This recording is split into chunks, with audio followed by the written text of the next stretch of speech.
What's up, everybody? Good morning and happy Tuesday, Chilly Tuesday at that. Dan Kasper Show is on the air. Appreciate you tuning in, however you're tuning in. If it's on the radio dials, that's 105.1 FM, 790 AM. Also available online, sportstalk1051.com. You can stream it over there. Got the video streams up on Facebook, Twitter, and YouTube. Google and Alexa home devices, and of course the sports doc app. But hopefully, you're all off to a fantastic start. Maybe bundle up a little extra out there. It's a little just a just a tad chilly this morning.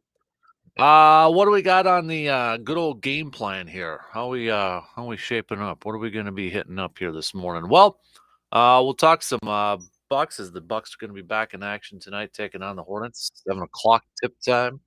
Coverage will begin about 6:30. It will probably be a few minutes past 7 o'clock tonight. You can catch that game on the radio dials, of course, 105.1 FM and 790 AM. So we'll talk a little Bucks. Part of our uh, pop quiz. I couldn't brain fart here this morning. Pop quiz Tuesday is going to be related to the Milwaukee Bucks and the Greek freak, Mr. Giannis Antetokounmpo. So we'll hit up some hoop stock as we inch just a little bit closer to the trade deadline, which is going to be next Thursday, the 9th. Right? Yep, the 9th there. So as we mentioned yesterday, there was a report from the Athletic that the Bucks were granted permission by the Phoenix Suns to chat a little bit with Jay Crowder. So it seems like it is definitely moving in that direction where maybe the Bucks are going to make a trade, make a move to acquire the former Marquette player, getting him back to the Milwaukee area. So, also on the docket here this morning, we're going to talk a little baseball here as we inch just a little bit closer to pitchers and catchers reporting and spring training and such. We're less than a month away from the first spring training games. We're gonna. I want to talk a little bit. There's a interesting article on MLB.com, and we've heard about it. We've heard it from others about the outfield depth in the farm system for the Brewers. And there was an article up just the other day, MLB.com, the top tools on our top 100 prospects list. And there's some Brewers love on this thing, especially when it comes to their outfielders. And we've obviously it's grind my gears Tuesday here, so maybe a lot of diehard Brewers fans still a little frustrated, maybe because of the lack of the moves made this offseason, maybe wanting to see some couple big moves and maybe take advantage of the final year, perhaps, of their starting pitchers with Corbin and Brandon Woodruff if they decide to move on from them and after this year, maybe halfway through this season. But there's been that frustration among a lot of Brewers fans. I would say the majority, at least from what we've heard. But we've also heard about these young outfielders and the potential there. So I want to hit this up because they do list, according again to MLB.com in this write up here, they do have one of these Brewers youngsters listed as the best hitter. Now, if you were to ask Brewers fans, what's one improvement or one area that you'd like to see this team get a whole lot better at? It's probably hitting. Like the majority of people would probably pick that one. But they've got Sal Frelick as the top hitter. Now, the little write-up that they got on him said scouts thought Frelick had as much pure hitting ability as any college player in the 2021 draft. He batted .331 in 154 games since Milwaukee drafted him 15th overall, including .365 in 46 AAA contests last summer. His compact left-handed swing and his hand-eye coordination allow him to consistently barrel balls, and his plus speed helps him turn grounders into singles. Well, they've got a Brewers youngster as the top hitter. They've also got a couple other Brewers listed in some other categories and some other like tools that they put up. So we're going to hit that up, including fastest runner, best arm. So my question, for all of maybe the frustration from this off season, just how big of a key do you think it's going to be for these youngsters, these young Brewers outfielders? Are they the biggest key to the Brewers getting back to the postseason? Assuming that, you're gonna expect the same from your starting pitching staff. You're gonna expect Corbin Burns to go out and do his thing, Brandon Woodruff to go out and do his thing. You're gonna expect, Freddie Peralta to be healthy and then do his thing. Devin Williams gonna be a solid closer. So expecting the starters, I think we all know that's probably their best, the top three, and is the best part of their team, the top three in their rotation. But do you think for the Brewers to get back to the postseason, the biggest key to success is going to be their youngsters in that farm system in the outfield? And we don't really know how much playing time they're going to get in the big leagues. Are they going to start? Is any of these guys, besides Garrett Mitchell, perhaps going to start on the big league roster? Maybe could they be guys that are going to be brought in a little bit later on in the season here? So I want to talk a little baseball. Talk a little bit about these youngsters that the Brewers have in their outfield. Kind of maybe if you've heard the names and you've heard about, oh yeah, they're pretty good. We'll maybe kind of break it down just a little bit more for you here this morning. So we'll get to that. Plus, we'll talk some football here. But yesterday, we know what the cap's going to be. And if you are a Packers fan, obviously you are maybe a little interested in finding out what the salary cap is going to be this year, knowing that the Packers are very cap wrapped. But so that salary cap is going to be $224.8 million. It's about $16.6 million leap for each club, include that would meaning it grew $16.6 million, which we kind of expected that to happen. So, what does that mean in terms of the Packers are at this point? Well, when you factor that in, according to SpotTrack.com, Packers still about 17, $16 million over the cap. That's not the worst cap situation in the league right now. Yeah, but according to SpotTrack, it's about $17.6 million. The worst team in the league is the 57.4, Tampa Bay 55.7. Then it's actually believe this or not, Jacksonville. According to SpotTrack, Jacksonville 32.3, Tennessee 23.7, Minnesota Vikings 21.2, the Buffalo Bills 20.5, the Chargers 19.8, and then you've got the Packers 17.5. The league average right now in terms of cap space, again, these are just very basic numbers. League average is about let's say 5.5. Team with the most to spend this offseason? Well, if you're a Bears fan, you're probably hoping to see your team splurge a little bit this year, because they nearly have $100 million available in cap space. Almost $100 million. 98.6. Wow. The NFL's got those rules when it comes to salary caps. You can't just, necessarily sit on it. That is spend a certain amount of the percentage within a given time frame there. So Atlanta is the second most, and they almost just have about half of that of what the Bears have. Atlanta's got about 56.4. But, for if you kinda wanna I was kinda looking at this and comparing it maybe a little bit to, like, to Green Bay in an essence, because remember Atlanta took on that big cap hit, that big dead cap hit this past year with Matt Ryan, right? They traded Matt Ryan, took on that big dead cap hit. In fact, it was, the most in NFL history. I was doing a little research on that last night, trying to, like, who's got the biggest dead cap hit, and Matt Ryan had a $40.5 million dead cap hit for the Atlanta Falcons this past year. Atlanta also had a $15.5 million dead cap hit for Julio Jones. So this year, I mean, they had a lot of money in the dead cap.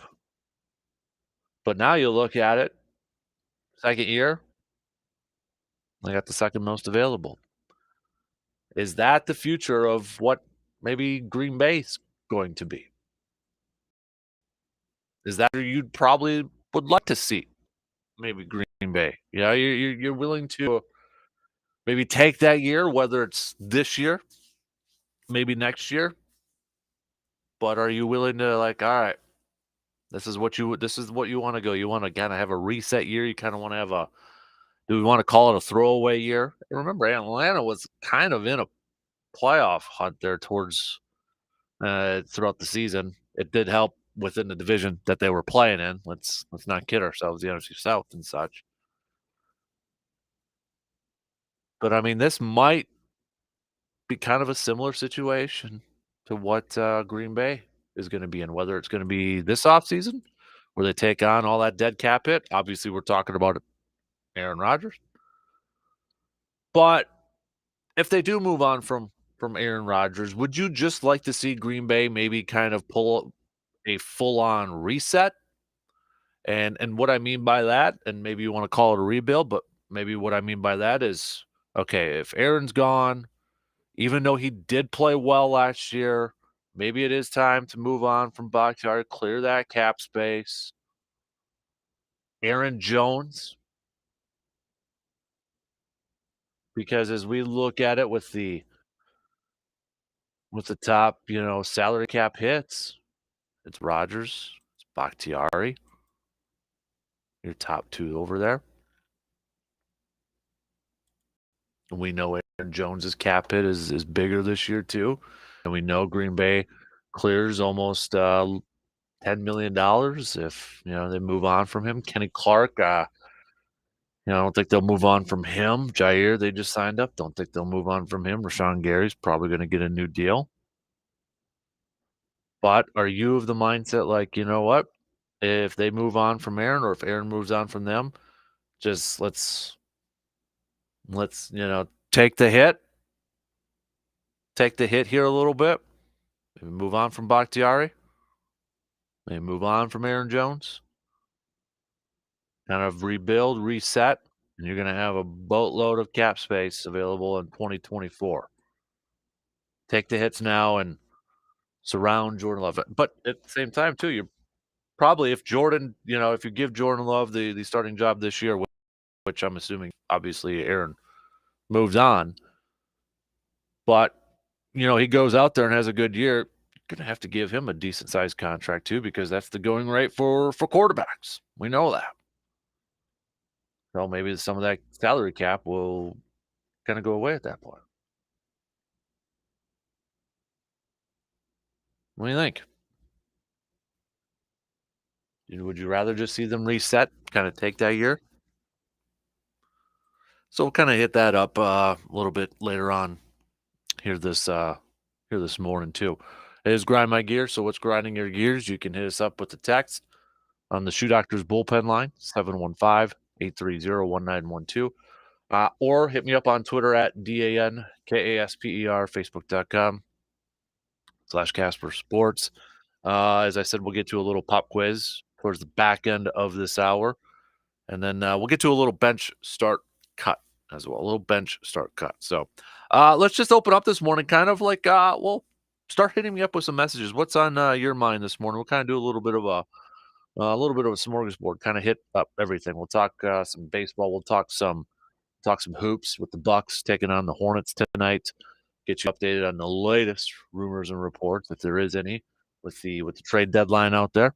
And then we'll chat a little football. Kind of make that the question today. Would you like to see, maybe kind of Green Bay do what maybe Atlanta kind of did this year, right? They traded Matt Ryan. They took a big cap hit, kind of reset themselves, but now they've got second most cap space in the NFL this offseason behind the Chicago Bears. Is that kind of maybe the path you'd like to see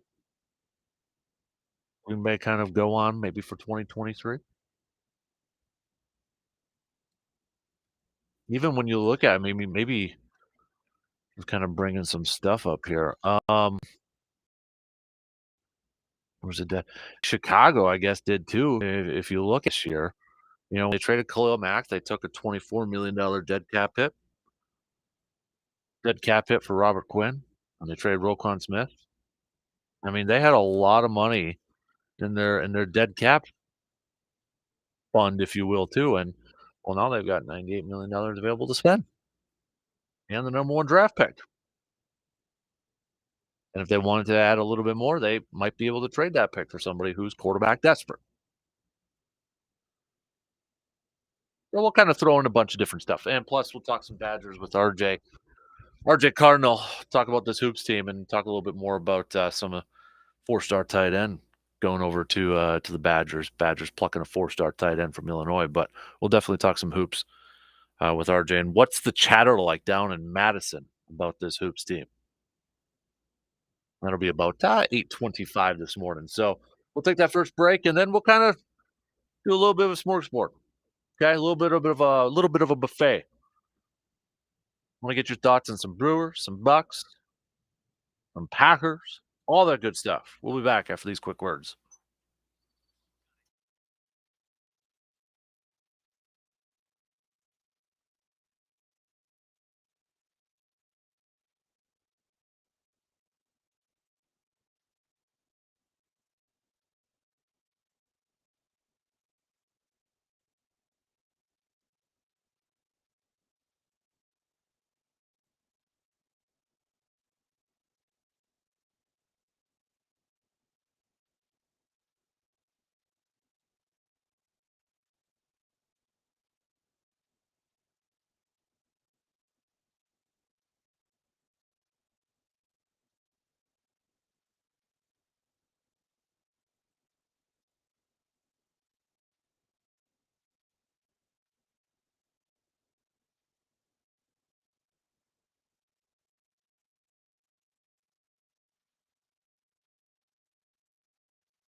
Looking for that perfect gift for your Valentine this year?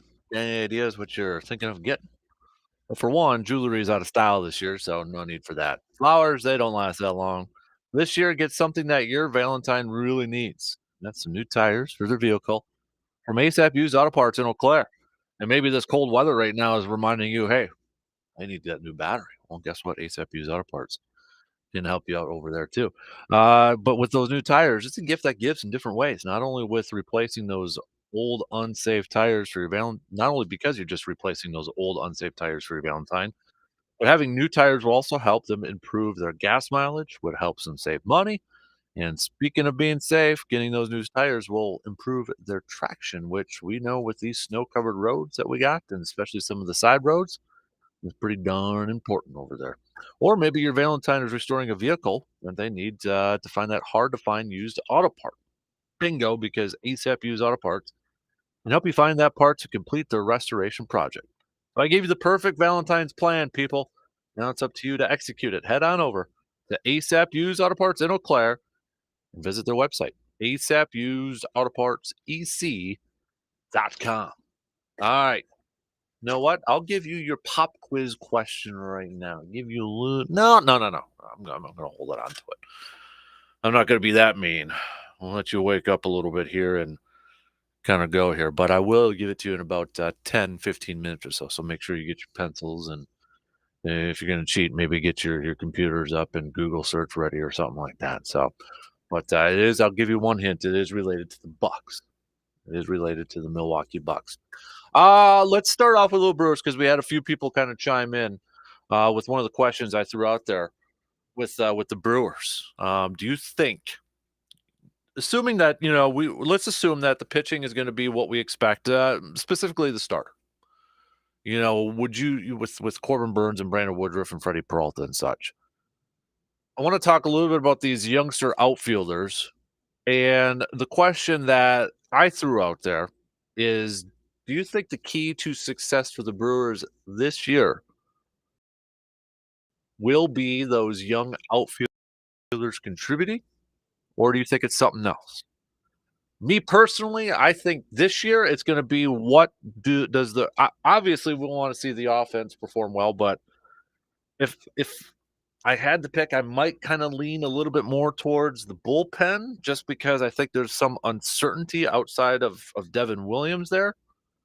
Are they going to be able to get some production from some of these guys that they're bringing in to be bullpen arms? Obviously, we would like to see the hitting improve, but I think the wild card in all this is the shift and all that. How is that going to affect hitting? We're assuming numbers are going to be a little bit better, that there's going to be more hits, that there's going to be more runs scored, but we don't know if specifically for in the Brewer sense, are we going to see that from these players? Maybe like a Rowdy Tellez or something like that. We don't know, and I think that's the wild card and everything. But looking at these young outfielders that the Brewers have, so kind of already mentioned Sal Frelick, and we've heard youngsters kind of in the farm system. We saw Garrett Mitchell making kind of that first leap, right, last year. And it sure seems like he's gonna be the guy that's gonna be your everyday starting center fielder this year. But we've heard of other outfielders within this too. Jackson Churio, who's in Double A. I don't think he will probably make the jump this year, but you never know. We're gonna get to Jackson here a little bit. Sal Frelick, as we just mentioned, he's the second highest ranked prospect. I'm kind of looking at the top prospects for the Brewers right now. You look at your top 5 Brewers prospects, all of them play outfield. Bryce Terang also plays the infield, but he has spent some time in the outfield. Joey Weimer's third, Bryce Terang's fourth, Garrett Mitchell fifth. And right now, Bryce Terang's with the big league club and such. But I think too, going with are they the key here? I don't know how much playing time that they're going to get right away. Assuming Yelich is going to be still your starting left fielder. Garrett Mitchell's going to be your starting center fielder. I guess we can incorporate him into this question too with the youngster outfielders. Right fielder, is it going to be maybe like a Joey Weimer or a Sal Frelick, possibly, maybe. DH, kinda have to factor that into some of these outfielders here too. But I thought it was an interesting article, and if you wanna check it out at MLB.com, the best tools for the top 100 prospects. So essentially, what MLB.com is doing is the players that they highlighted as having the best individual tools on our top 100 prospect list. Okay. And as we mentioned already, the best hitter they selected was Sal Frelick from the Brewers. Brewers fans, you got to be excited about that, right? Best hitter right over there. Best power. Man, didn't have any Brewers listed in the top there. Sorry, didn't have any in there. But you did have fastest runner on there. Centurio was listed. That was the youngster that just kind of exploded last year in the minors. How about the best arm? Joey Weimer. And I believe our good buddy, Mr. Brandon Berg, mentioned about his arm strength a couple times before on here too. So you've got, these youngsters with some of the best tools, according to to MLB.com, some of the best individual tools in all the prospects out there. The question is just going to be like, how quickly are we going to see these guys up in the big league?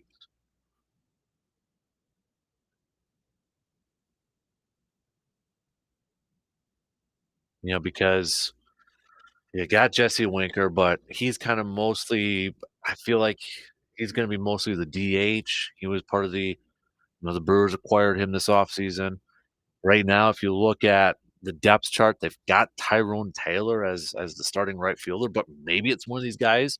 Maybe one of these guys can have a fantastic camp or spring training and maybe make a push for that or at some point this year. I do feel like at some point this year we're gonna see like a Sal Frelick on the big league ball club, especially if he begins, the season in AAA and he kind of picks up where he left off last year. And maybe depending on what position the Brewers are going to be in at that point, in terms of a playoff race or a division race, maybe he can be a little bit of a spark there. But I think with the only youngster that's going to get significant playing time, if we're looking at just these outfielders, it's going to be Garrett Mitchell. But I think when you look at the future of this position group for the Brewers, it's something to be excited about.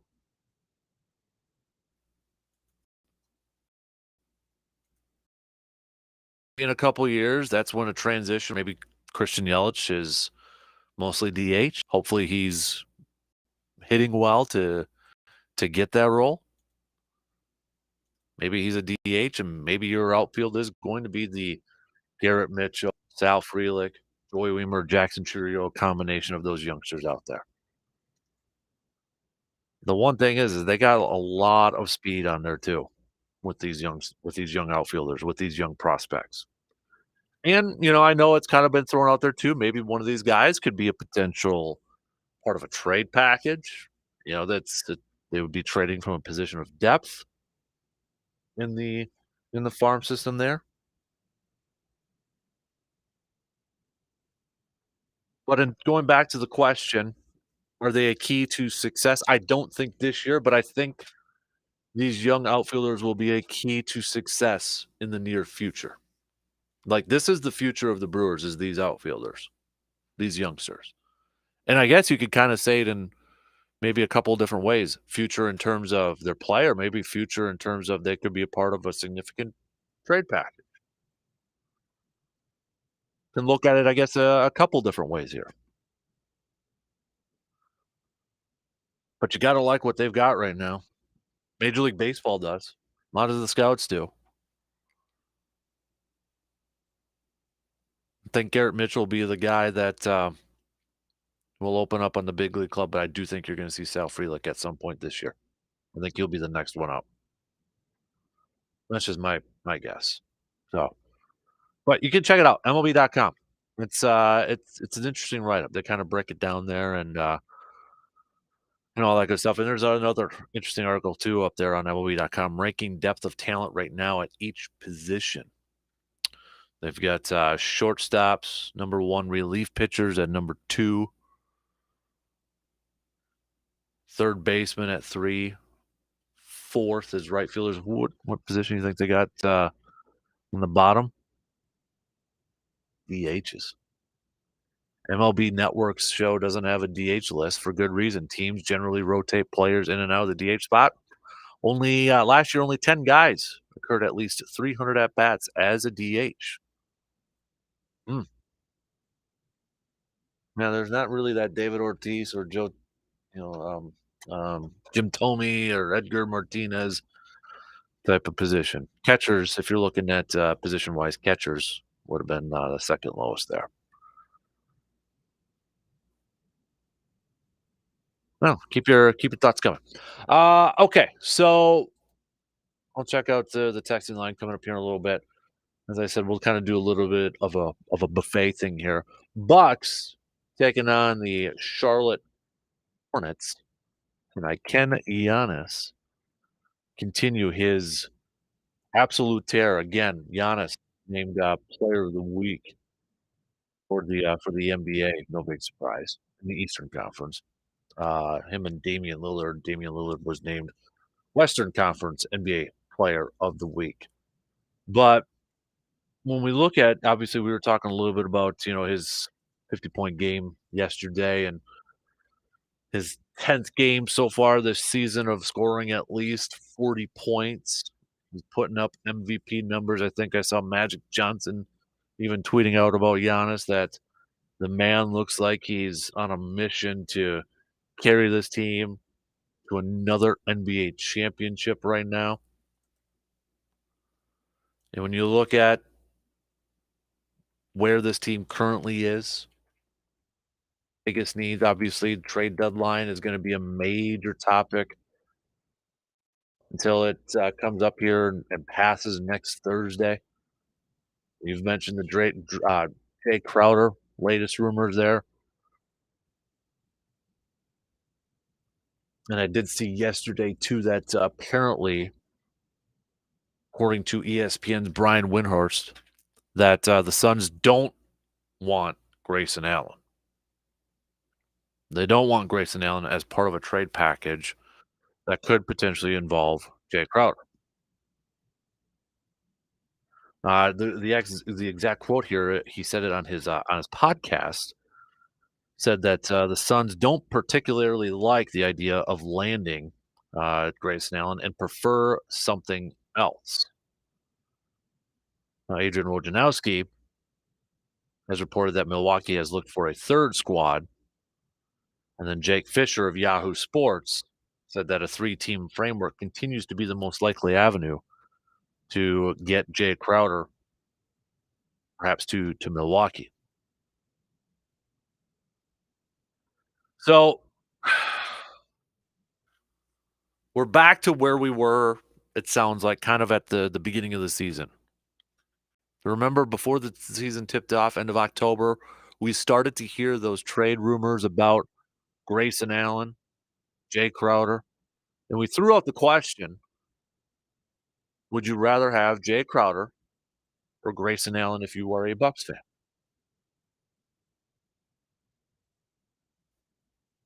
And honestly, if my memory serves me correct, it was about 50-50. It was about 50-50. So now that we've gotten a little over halfway through the season at this point, let's say it involves a 3-team deal, or Grayson Allen gets sent somewhere else, but the Bucks in return get Jay Crowder. Now that we have been halfway through the season, would you be okay if the Bucks had to give up Grayson Allen for Jay Crowder? Now we look at what Grayson Allen is doing so far this season, and we haven't seen Crowder this season, so we kind of have to maybe look at his history to kind of give you a little bit of a comparison here. When we look at Grayson Allen, so far this year, he's averaging 10.6 points per game. He's shooting 44.3% from the field, and he's shooting this year 40% from three. That's about, those numbers are just a skosh higher than his career averages. He's a career 43.5% shooter from the field, 39.4 from three. Yeah, that's what we kind of assume from Grayson Allen. When you think of Grayson Allen, you think of 3-point shooting right away, right? So Crowder, we know his biggest thing is going to be defense. He does shoot, if we go based off of last year, which is similar to his career numbers. Oh, let's just do the career. So he's a career about 35% shooter from three. So you're taking a little bit of a hit. If we're just looking straight up at the 3-point percentages. Now, it was back in 2019-20 season when he did shoot about 45% from three. But you look at all of his other seasons across the NBA, and that was kind of the one that just, really stuck out. And it wasn't that because he like shot fewer attempts. In fact, he was about he shot 6.4 attempts from three, and he's a career 4.5. So obviously, you're going to be taking a little bit of a hit from your 3-point score or 3-point shooting if you move on from Grayson Allen. But maybe you improve with your defense. So revisiting that question that we had before the season, if it was we had to give a Grayson Allen or Jay Crowder, and from what you have seen from the Bucks so far this season, maybe what you've seen from Grayson Allen so far this season, would you be okay with that move? Because I would assume then that if the Bucks don't make another move, let's say it's they move they ship Grayson Allen to a different team, it's a 3-team deal, and they get Jay Crowder back. Assuming that they don't make another deal, I would guess Jay Crowder would be in that starting lineup, or unless they put Carter in that starting lineup and kind of go with a 2-point guard backcourt. Maybe they put Pat Connaughton in there. I don't know. But it is interesting if we factor in all these rumors and reports surrounding, who the Bucks are apparently targeting in that, and we've heard like Eric Gordon, and we've heard a couple other 2 guards. I mean, it sure seems like the Bucks still want scoring from a 2 guard, from that shooting guard position. And when you look at Crowder throughout his career, if we go back to when he started in 2012, he's a little older than Grayson Allen here as well. I mean, he's a career 9.6 points per game.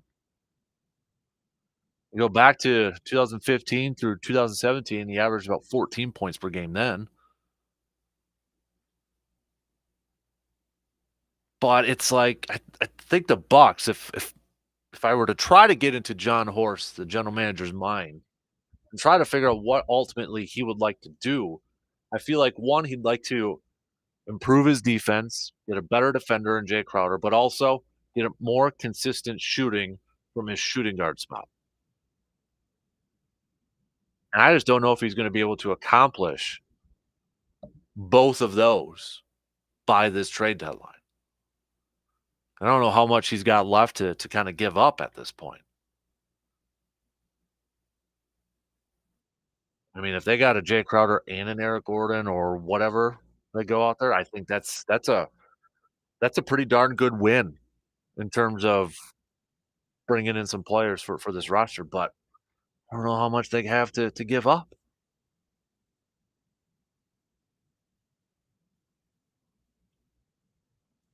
It should be interesting by the time next Thursday rolls around. That's for sure. All right, we got to take a quick break. But before we do that, it's pop quiz time. Get your pencils, your number 2 pencils, your blue books out. Don't try to Google this and look up the answer, okay?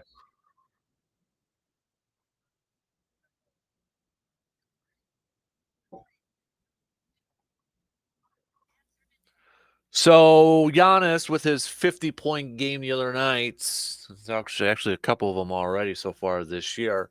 He's up to 5 5 50-point games, which I was actually a little surprised. But quarter, not going to tell you where I found this. I don't want to give away any of the answers. But he's up to 5 games in his career with. We're talking regular season games. If I asked you who's got the most for Bucks history, you're all going to guess Kareem Abdul-Jabbar, and you would be right. But my question for your little pop quiz Tuesday to get your minds rolling: how many 50 points, at least 50 points or more regular season games did Kareem Lou Alcindor score for the Milwaukee Bucks? How many? And for a bonus extra credit point, who's got the third most 50-point games in Bucks history? Regular season. Who's got the third most? That's your extra credit one there, too. So you got a couple minutes. Text me your answers 715-830-1912. Shoe Doctors Bullpen Line. Take a quick break. See if we got any correct answers. We'll be back after these words.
Feeling sore from all this snow shoveling we've been having to do this winter? Maybe got some aches and pains from lifting all that snow scoop by scoop? Well, we can't stop the snow from coming, but it is possible to help alleviate that pain with the help from Chippewa Valley Orthopedics and Sports Medicine. The fantastic team from Chippewa Valley Orthopedics and Sports Medicine can help reduce your pain and enjoy the ease of your daily activities. And you can request an appointment today by visiting cvosm.com. Catching up on a couple of texts here. By the way, nobody got the correct answer for Kareem, but I'll get you the answer for Pop Quiz here in just a second. Noted Falcons fan Eric, Green Bay should definitely do what Atlanta did this year, but I hope they don't. When the Brewers struggle this year and miss the playoffs, let's remember it was not David Stern's fault, and that our real problem is Mark Atanasio. Hey, Richie. Good to see you're not ignoring us, Brandon and I. We gave you a shout out on the pod, tweeted at you, and nothing. We threw a question out for you on there, Richie. Man, oh man.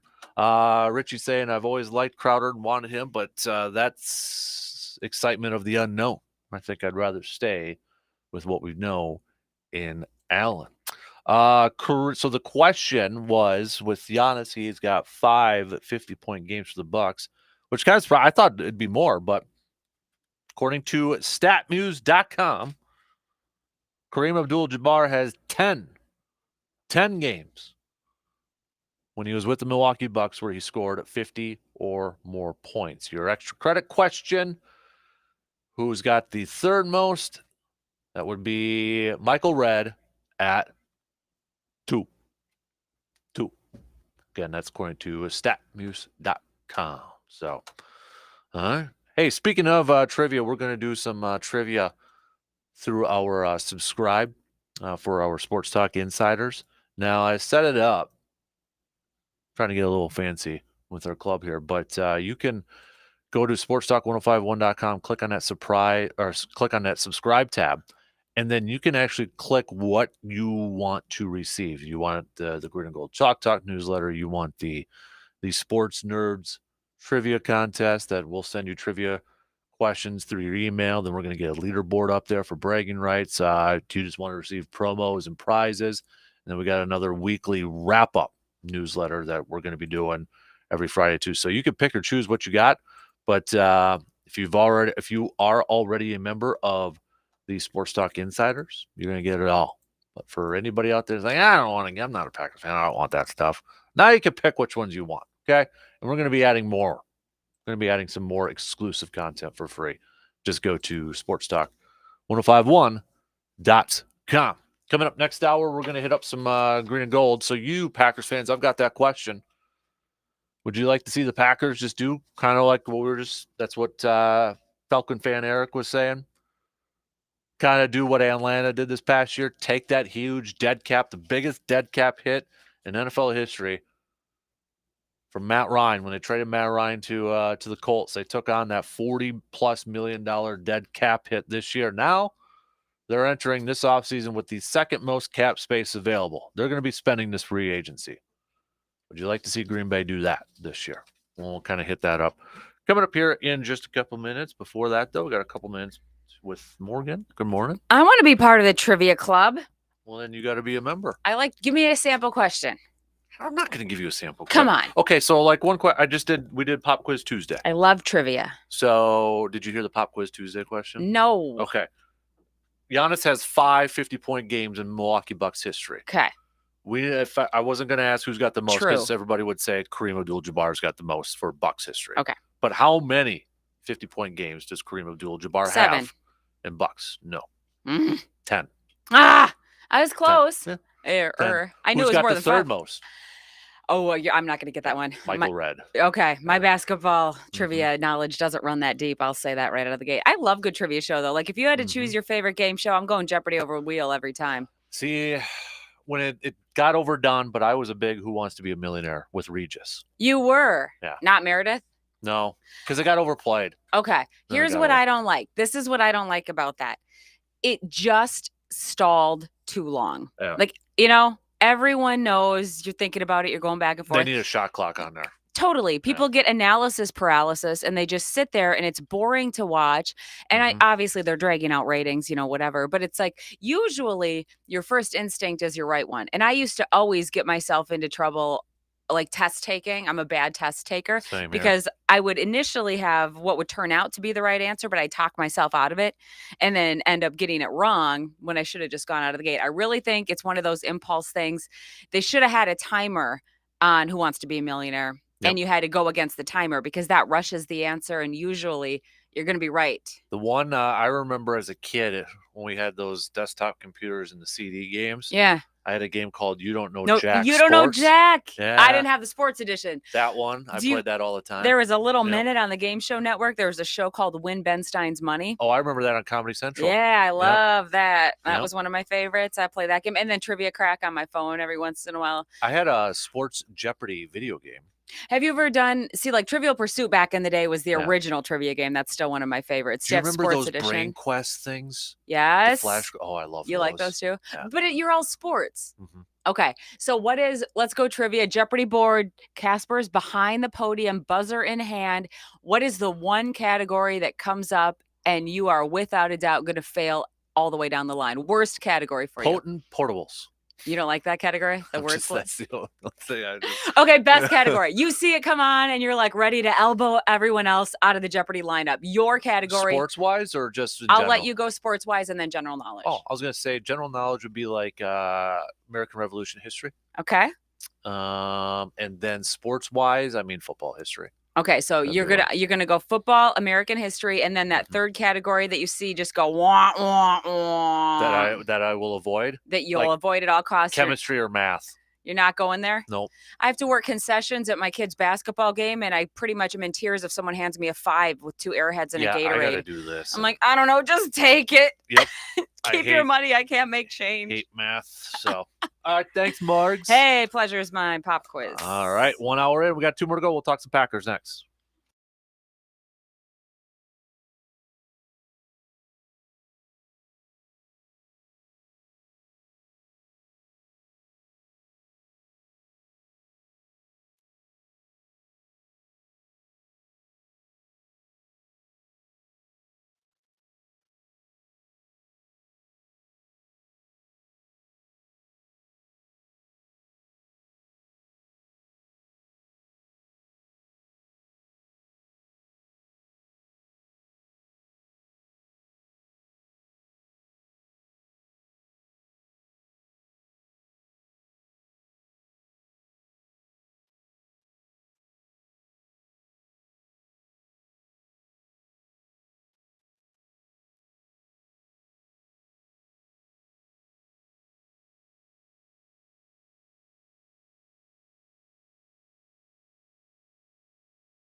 Second hour kicking off this morning.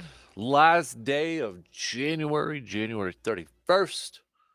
Appreciate y'all tuning in, however, wherever you may be tuning in from. Coming up here in just a minute or so, we'll talk some football here. NFL salary cap. We know what it's going to be. How does that affect the Packers? We'll take a look at that coming up here. Also, we've got some Badgers chats. What's going on with this Hoops team? Let's see what the talk is like down in Madison with RJ Cardinal coming up at about 8:25 here this morning. But we've got some sports nuggets of the day brought to you by Yancey Associates. Not a whole lot here. Joe Malone in 1920 with the Quebec Bulldogs set an NHL record with 7 goals in a game. 1961, voters approved financing for a domed stadium in Houston, Texas. Denver Broncos won Super Bowl 33. And the Chicago White Sox in 2003 announced a deal that would change the name of Comiskey Park after a 93-year association with the Comiskey name. Those are just a few of your sports nuggets of the day, again brought to you by Yancey Associates. So we know what the NFL salary cap is going to be. $224.8 million per team in 2023. Now, that doesn't necessarily mean each team starts at 224.8. Remember, we've got rollovers from the previous year. You can roll over some money. So some teams might have a little bit more. Like Green Bay rolled over like $1 million and change. They could have rolled over more, but it was the Elton Jenkins re-signing. So, but you got 224, that's the max, and then plus a little bit of a rollover there. It's a $16.6 million leap for each club compared to 2022. Last year's salary cap, $208.2 million. So, the team with the most cap space to spend this year, Chicago Bears, $98.6 million. Second, Atlanta, $56.4 million. And then, kind of interesting here, but it's going to go up. Well, I shouldn't say go up. They're going to spend a little bit more based off of the contract that they're probably going to give their quarterback. But the Cincinnati Bengals have $44.5 million available in cap space. 44.5. Joe Burrow entering that fifth year. He's probably going to get a new contract this offseason. Maybe even Jamar Chase, too, potentially. I don't know. Joe Mixon, he's going to have the third highest cap hit right now for the Bengals, according to Spot Track. He's at 12.7, but I know there's some talk about, maybe if they really want to open up some more money, they could save $7 million. Anyways, you got a Bengals team that's gone 2 straight years to the AFC Championship game, and they're in some pretty good cap situation space. The Giants have the 4th most. Patriots have the 5th most. So, heck, even Detroit right now about 15.8, it looks like. The teams that are worse, the worst cap situations across the NFL. The Saints. Saints were a team that, as we know, they've been one of those teams to kind of kick the can down the bucket a little bit, right? Kind of pushing more salary, pushing it there a little bit. Well, right now, they're $57 million in the hole. Tampa Bay, 55.8. Jacksonville, 32. Minnesota, well, first it's Tennessee at 24, then Minnesota at 21.2. Buffalo, 20.5. The Chargers, 19.8. And then the Packers coming in at 25 at $17.5 million. So, Packers are still over the cap. They can get under it with some restructures, releasing, and all that sort of stuff. But the one thing that I kind of wanted to ask you Packers fans, Would you like? So I'm looking like at Atlanta. Now, I'm using Atlanta as a comparison because it's easy to use them as a comparison with a similar type of quarterback situation. If you will. Kind of, not really, but kind of. But last year, the Packers or the Falcons took on the largest dead cap hit in NFL history when they traded Matt Ryan to the Colts, and they took on $40 million in change in dead cap hit. Dead cap hit from that Matt Ryan deal. They took it all on. And they went through this season. I mean, there was at times it looked like, hey, could they actually maybe win the NFC South? NFC South was down this year, but they were in contention. They had some good games here and there. But now they enter this year with $56.4 million available in cap space. Would you like, and I guess kind of go about this a couple different ways. Maybe one option is you would love Green Bay to do that. Go through 2023. It might be, up and down. It might just be flat out bad. Might be average, but you're taking the hits. You're paying off the debts. And then 2024, when the cap's going to be higher yet, you're clearing some of that cap space and you're moving on. You're going to move on, and you're moving on from Rodgers. You're going to clear that cap space, kind of reset in 2024. Or do you want a complete rebuild? So maybe a couple different options here. A reset, I would say, is like, okay, you're trading Aaron Rodgers, but essentially you're keeping like David Bakhtiari and Aaron Jones. And 2024, you might have some more salary cap space. You're going to still have a little, unless they take it all on. I don't know how Goody and Russ Ball are going to figure this out. Or do you want a complete rebuild where maybe you go with, all right, Rodgers is gone. If Rodgers is gone, we're going to move on from Bakhtiari. He had a good season, but, with the knee issues and all that, it's still kind of up in the air. We know we're only going to save, $5 million in cap space, but we're going to move on from Bakhtiari. And Aaron Jones, we love you, but maybe move on from him too. Or maybe you just hold on to him for another year and then you kind of move on from him. This is his final year there. Just a complete rebuild. Or are you of the run it back? The 3 R's: retool, rebuild, run it back.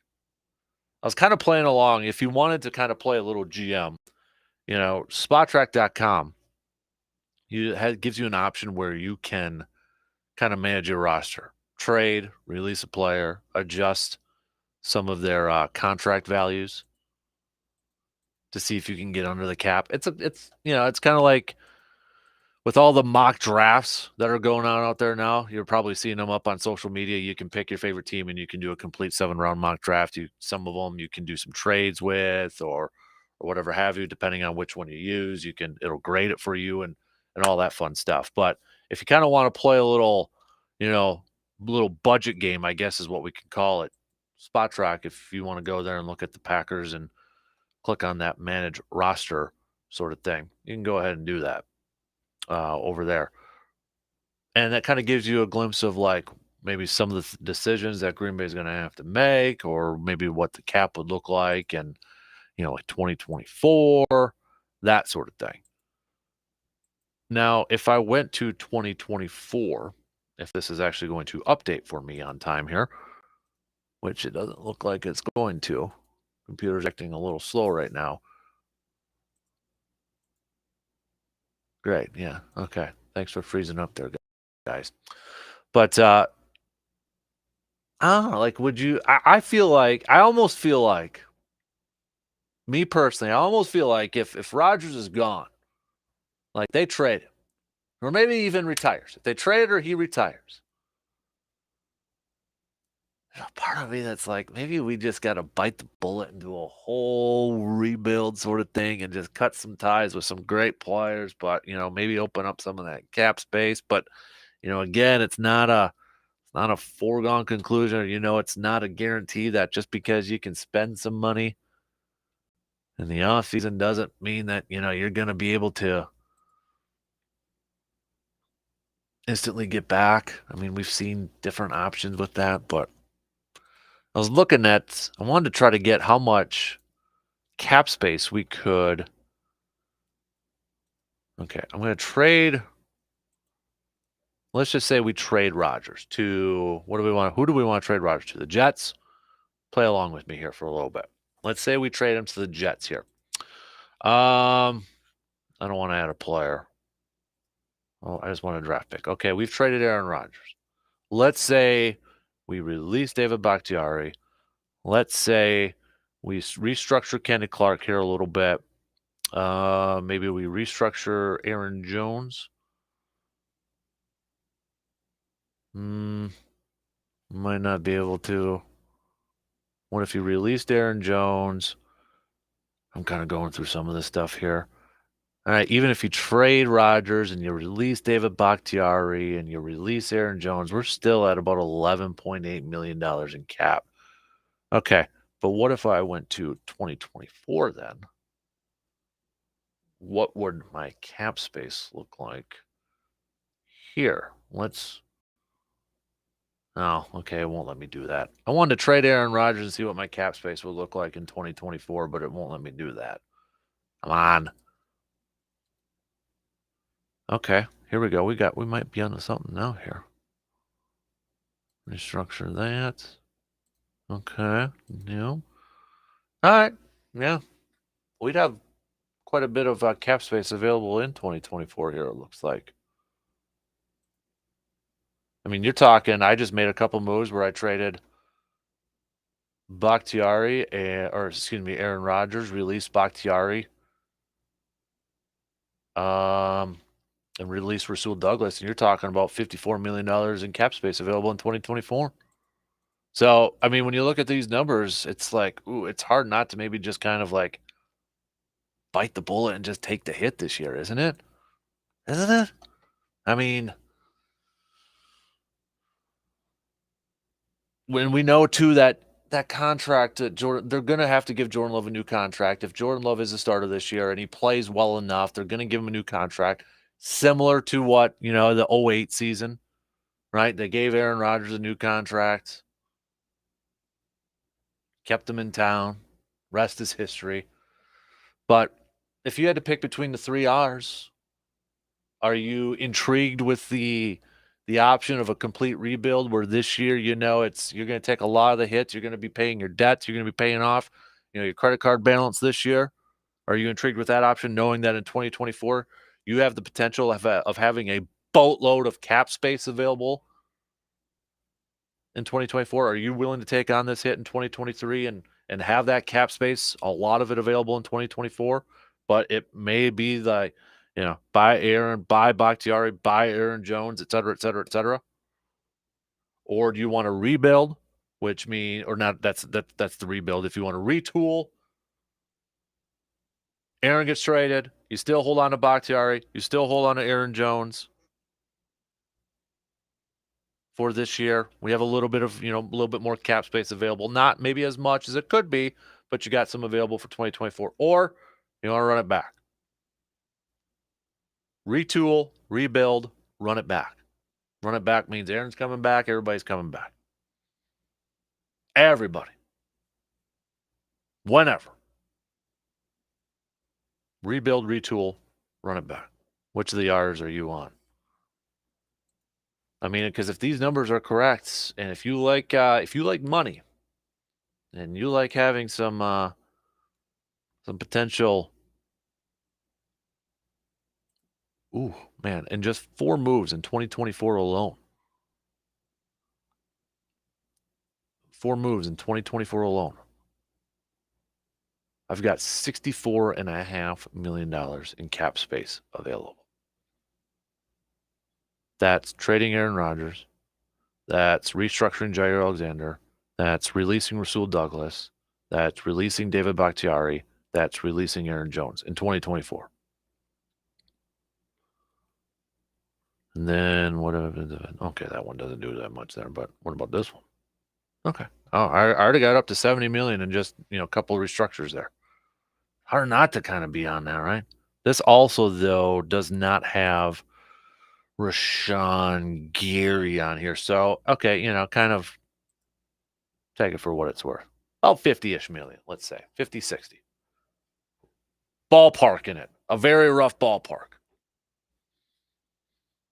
Hard not to say no to that available money, isn't it? All right, what do you got? Run it. Run it back, retool it, rebuild it. Get your thoughts coming. That's kind of your question of the day there. You can hit me up on Twitter, DANKASPER, Facebook.com/Kasper Sports. So we'll get back to this coming up here in just a little bit. We're gonna take a quick break though, and then we'll chat with Joe here. Then 8 o'clock hour, we'll talk some chip with steel. Catch up with the boys over there, and then we've got some Badgers talk with Mr. RJ Cardinal. Quick break. Then we'll have Joe coming up after these words.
It's now easier to order your favorite coffee from your favorite local coffee shop, Cabin Coffee in Altoona. You can now download the Cabin Coffee app and place your order. Buy and manage gift cards and earn rewards all in one spot. So the next time you're craving that Twister Frappe at Cabin Club or whatever your favorite menu item is at Cabin Coffee, just download the app and order ahead so you can enjoy your Cabin Coffee favorites a whole lot quicker. All right, so we're at the bottom of the hour already here this morning. Let's chat a little more green and gold here. So, Joe, we've been talking a little bit about the salary cap, and kind of our question of the day here this morning is rebuild, retool, or run it back based off what the salary cap is kind of showing us. And the three options I've thrown out for everybody is rebuild, meaning Aaron's gone, Bakhtiari's gone, Aaron Jones is gone. You're taking all the cap hits, and you've got a boatload of cap space available next year, similar to what the Atlanta Falcons did this past year, and now they've got the second most cap space available. Retool, I'm phrasing that as Aaron's gone, but you're keeping Bakhtiari, you're keeping Aaron Jones, etc. Or run it back, bring every single person back. What would be your preference? Not what you think Green Bay will do, but your preference. Retool. And I think that for the first time, I will publicly say this. I do think that Aaron Rodgers will probably get traded. And it has nothing to do with Schefter's reports, has nothing to do with anything else. It really goes back to, draft day of 2020. And when Goody did the move to get Jordan Love.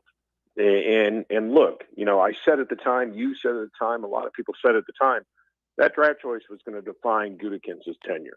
Regardless of what else he did, that draft choice was going to define his tenure, just like it did his predecessor with Ted Thompson and Aaron Rodgers. And so I think at this point, no first-round quarterback has ever sat for 5 years, all right? And so it's just one of those things that he made the move. He pulled the trigger at the time. You saw a drop in Aaron's game last year. And so I say retool. Now, again, I still will hold fast in my thoughts, and I've said this since the day they drafted him, that I am not sure Jordan Love is the guy. But again, Gutekunst gets paid a lot more than I do. And so retool. And the reason I say retool is the fact that, look, with a young quarterback, you're going to need David Bakhtiari. You're going to need Aaron Jones. You're going to need Mason Crosby. You're going to need these guys because you've got a young quarterback back there that needs security blankets. And when you've got a left tackle who's a security blanket, and you've got a kicker who's a security blanket, and you've got a running game and a dynamic running back, that's another security blanket. So, yeah, I think, and again, I have been saying for years and years, I never saw Rodgers getting traded in previous years. This year, I have, quite frankly, I really do. And it wouldn't surprise me if it's a team like Tennessee.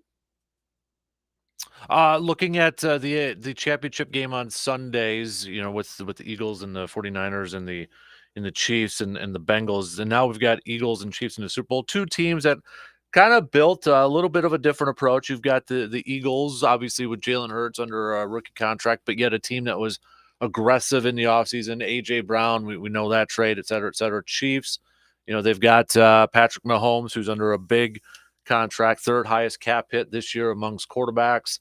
They also lost their number one wide receiver, but they brought in MVS and Juju Smith-Schuster, and they still have Travis Kelce over there. And, something we were kind of talking a little bit about when you look at these two teams and kind of how maybe a little bit different that they've gone about rebuilding, especially the Eagles in the second year of a brand new coaching staff. They're already in the Super Bowl. But if you had to pick one reason why, if we're looking at the first 3 years of Matt LaFleur's tenure, one reason why Green Bay did this past week and going to the Super Bowl, what do you think is the big reason why Green Bay wasn't able to do what those two teams did? I don't think there's one factor. I think you can point to a few. I think, you've got to lay some of this blame on where they are today on LaFleur and his coaching staff. Going back to the NFC Championship game against the Buccaneers, when you had obvious miscommunications from Mike Pettine's defense. But again, that still, ultimately rests on the head coach. And then you look at the San Francisco game and Green Bay's inability from a special team standpoint to fix things. And again, that's on Matt LaFleur. And also, in all of their playoff exits, Aaron Rodgers didn't come through when he had to. And so I think and you could also blame the front office because, you're looking at guys you could have signed or should have signed or whatever the case may be. So I think there's not one thing that gets you to the playoffs, is interest, or it gets you to the Super Bowl. It's interesting, Captain. There's still 12 teams out there that have never won a Super Bowl.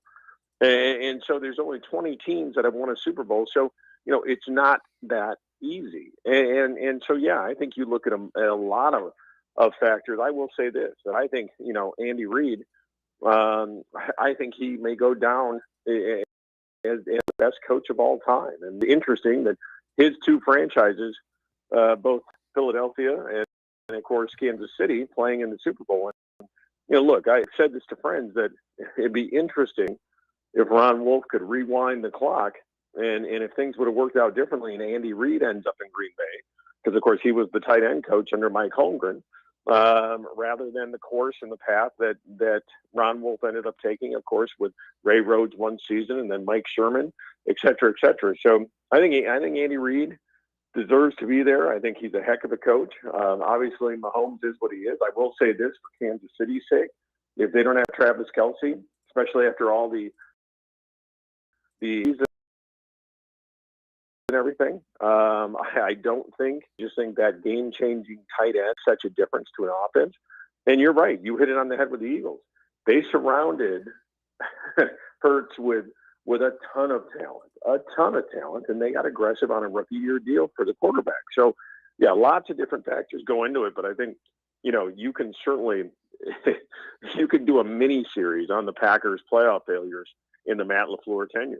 I saw Andrew Brandt make an interesting tweet the other day talking about Howie Roseman, the general manager for the Eagles, and he talked about how him and Howie kind of came up the same way, capologists, and Howie's more of the business side of a general manager as opposed to a scout general manager. And the one line that Andrew kind of ended his tweet with is that he kind of took advantage maybe of those, quote, scout GMs and maybe some moves and some trades and such. And I couldn't help but think of, Russ Ball is more of that business side of thing, the capologist sort of thing. I mean, I don't know if you saw that tweet or anything like that, but it got me thinking, like, is there an advantage to having a business side, business background type of GM as opposed to maybe a scout GM where, scouts maybe a little bit more, they're gung-ho about their draft picks, their players, their own guys, business side of thing. You look at what the Eagles did the last few years, firing a Super Bowl winning head coach just a couple years afterwards,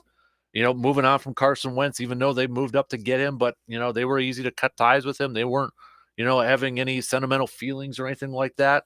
I mean, could we see a trend maybe going more towards business style GMs, do you think? I think it makes an excellent point because, this is the same thing when you combine the GM with the head coach. Is you've got issues there because, as the GM, you made the draft picks and you made the choices.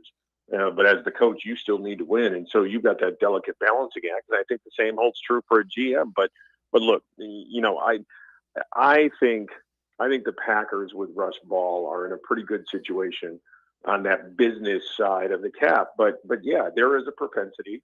Now, I will say this: Goody did cut ties with Amari Rodgers. And so, that was a pretty quick turnaround for him. And so he's shown that he's able to own up to his mistakes and get rid of your mistakes as quickly as possible. But yeah, I think there's something when Andrew Brandt speaks, I listen. And yeah, I saw that. And I think it's a real interesting take when you start looking at what is a GM. Now, the flip side of that is you could find success stories on both sides. You could find business focused GMs and you could find former scouts that have been very, very successful. And so I think it's one of those things that you say, I don't think there's an absolute answer that, well, this is the way to do it. But I think finding the right balance is the absolute answer, regardless of the background you came into the job with.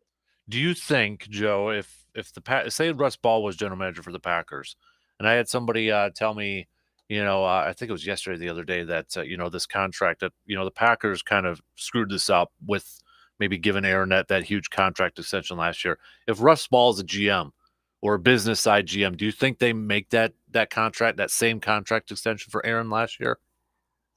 Oh yeah, I look. I think Russ Ball and Murphy has talked about this. That the structure once again is LaFleur, Gutekunst, and Russ Ball all report directly to Murphy. And so with the structure that Murphy has set out with this now, Russ Ball doesn't answer to Gutekunst. And so yeah, I think absolutely they made that deal. I think every one of that of the leadership team in Green Bay board with that move. And it's just one of those things when you get it on paper, and after the 2 years that Rodgers had, it made a lot of sense. And so yeah, I don't see, again, with Murphy being in charge of all three, I just don't see this like, well, it was made in a vacuum and Russ Ball didn't really have a say in it. I think he had a say in it. And I think Murphy had a say in it. I think Goody did. And I think LaFleur did. Joe DeGuano joining us here this morning, chatting some green and gold, chatting some football and such. You mentioned tight ends, and I know we're getting close kind of to the draft process and, Shrine Bowl and Senior Bowl and all that sort of stuff. But, I know scouts always say that tight ends are one of the most difficult positions or players to kind of figure out when it comes to draft. And, some of the best ones in the league, Travis Kelce, George Kittle, if you want to go back to Gronk, they weren't first-round picks. And we know some first-round picks have kind of flamed out. But when you look at this tight end class so far, and I'm sure you've kind of taken a look at it, if you're Goody, are you targeting a tight end pretty darn early in this year's draft? Oh, 100%. And this is a great draft for tight ends. You can go probably 1 through 5, and it could be drafted. One of the kids could be drafted in the first round, one in the third round, and you're going to get a good player. So yeah, this is a really good draft for tight ends. Look, if Green Bay gets a number 1 for Aaron Rodgers, if they make the deal and they get a number 1, giving him 2 first-round picks, wouldn't surprise me at all if they go safety, which I think is a big need for this team, and tight end in the first round. And so, you go back to it. And I still think about this, that, what ifs and could haves and should haves and what ifs and all this kind of stuff. And, if Green Bay had Nick Collins for longer, and if Green Bay had Jermichael Finley for longer, I think there is another Super Bowl there. I think they win another Super Bowl. Those guys were game changers, especially Jermichael Finley on the offensive side of the ball, because you had to scheme around him. And he was just so athletic. And I remember that Arizona playoff game, the one where Kurt Warner and Aaron Rodgers just went off. And, of course, a defensive turnover ends it in overtime. But Jermichael Finley couldn't be stopped. And so I think, and it's really been that long since Aaron Rodgers and the Green Bay Packers have had a game-changing tight end. And again, it's ironic that both players I mentioned, safety and tight end, are probably the biggest areas of need for the Green Bay Packers this year. And so, yeah, I see Green Bay getting a tight end very early. And I think the best position on an offense, if you have a stud tight end, you can do so many things. And I tip my hat to Minnesota for going out and getting Hawkinson from Detroit. That was a big move for them. It didn't put them over the hump, but that was a big move to complement their other offensive studs. And so, yeah, I think definitely as I start working on my boards for the Packers draft and looking at needs and looking at who's going to be there, if they get a second first-round pick, wouldn't be surprised at all if it's taking tight end. So let's have a little fun with this. If, say, the Raiders come calling and they'll offer Darren Waller and a second-round pick, would you trade Rodgers for that? I would need a little bit more draft capital. Okay. At that point, and Waller scares me. I mean, don't get me wrong. When he's healthy, he's good. So given that they're giving a Waller who, again, a little bit older, a little bit injury prone, I would want more draft capital in that trade. And so I would certainly explore that option.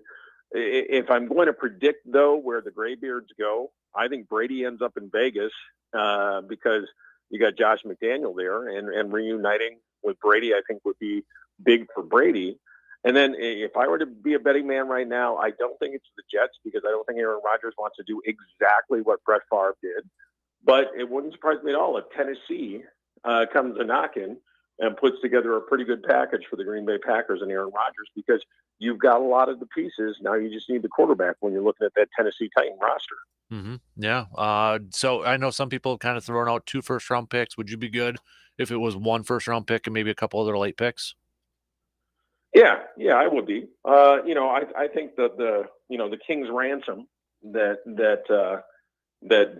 Seattle was able to get for Russell Wilson is not going to happen with Aaron Rodgers. I think if you can get at least 1 first round pick out of the deal and then some other pieces, I think it's worth it. And I think at this point, and again, for the first time, I'm publicly saying I think it happens. I've said it every offseason. Aaron Rodgers is going to be a Green Bay Packer. And this offseason, I'm saying it's not going to happen. And so I think ultimately it gets done. And I think it's probably best for all sides if it does get done. And I think there's still going to be a pretty decent package and pretty decent interest in one Aaron Charles Rodgers, regardless of the drop off last year. In the right situation and the right team, can he still be very successful? Absolutely, 100%. To wrap it up, how big of a loss is it for the Packers, Jerry Gray going to Atlanta? I think it's a big loss, but here's the thing. And I go back to, the Tampa Bay game earlier in the year and a couple of other games where, they had asked Jerry Gray questions, and he said, well, I'm not in charge of the defense. You got to go talk to that guy. So I don't think Jerry Gray and Joe Barry saw eye to eye. I think they had different philosophies, and I think this is probably one of those divorces that's a good divorce. One thing I'm keeping an eye on, Matt LaFleur is not managing. He's not managing the turnover on his staff right now, and it's going to be interesting if you look at this Green Bay Packer team next year with potentially Jordan Love and a Joe Barry's defense. Are they going to improve or are they going to regress? And did Matt LaFleur make the right decision by keeping Joe Barry on? It remains to be seen. But yeah, I think that was a move that just had to happen based on everything with both sides. Yeah, you kind of bring that up. You look at some teams like, Dallas going kind of really reshuffling their coaching staff, and you got other examples across the league, and yet you got Green Bay who didn't make the postseason. Looks like they're standing pat with all their coaching staff right now. Yeah, that's something I'm keeping, and again, you and I go back to this when LaFleur was hired. And there is that lack of experience. And right now it seems, and again, I don't know what happens inside 1265, but from an outsider looking in, it certainly seems like Matt LaFleur is resistant to making coaching staff changes, even when that might be the best move. So yeah, regardless of whether or not Aaron Rodgers is here or not, I think Matt LaFleur, if things don't improve next year with Jordan Love and things are looking a little bit rockier, I think Matt LaFleur might start to feel a little bit of warmth because of the fact that he is against or resistant to changing coaches. I agree. All right, Joseph, we'll talk some Super Bowl next week and get your pick for that, and we'll put it up on the big board here in the studio. So appreciate the time as always, and stay warm and have a good week, okay? All right, brother. Take care, man. You got it. There you go. There's Joe DeGuano joining us here this morning. We're going to take a quick break and then finish up the second hour. What's grinding your gears on this Tuesday morning? You can send us a text on that Shoe Doctor's bullpen line. We'll be back in just a couple minutes.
Chatting with our good friend Joe from Cabin Coffee. Good morning, Joe. How you doing, man? Good morning. I'm doing well. Thank you. Absolutely. So we are turning the calendar, getting into February here. Mhm. February, and everybody's got hearts and love on their mind, right? Thinking about Valentine's Day and that sort of thing. And well, you guys are too. You got you brought in a new mocha. Now you said you didn't draw the heart on here for me, which I'm a little disappointed in. You didn't do that for me here. So I did not draw it. It is called the Melt My Heart Mocha, and that's how my girls label it. So it is the Melt My Heart Mocha, and it's got dark chocolate, espresso, and strawberry. Ooh, So nice. That's your flavor of the month or coffee of the month? Our drink of the month in February. Awesome. So is that available starting February 1st? Yes, it is. Perfect. So I get a first little tease on there. There you go. I like it, man. Something we were talking about off the air too that I thought was really, really interesting. You got your own cabin cups that you call them. That is correct. So we make our own cabin cups with our fresh roasted coffee, and it fits right into your Keurig or your other pods that you have for coffee makers. And yeah, we make them right at our coffee shop. Because everybody's got Keurigs now, it seems like. I mean, we got a couple at our house. I got one in my office for single cups over there too. It's convenient, and that's a fantastic idea. Like, I didn't even know that too, so I'm gonna have to check that out. Now, if anybody's interested, they got to call ahead of time, right? Yeah, I would call ahead of time just to make sure that we have them available for you. But yeah, no factor. Just give us some time to make them, and we'll have them ready for you. Awesome, sweet. And then another thing you were kind of telling me about too is your accounts that you got. Is it Bean accounts? Yeah, we have several Bean accounts in Eau Claire. So if you are a business and you want to treat your employees or to fresh coffee, we do that rather than having the standard stale burnt stuff that's brown flavored water, as I call it.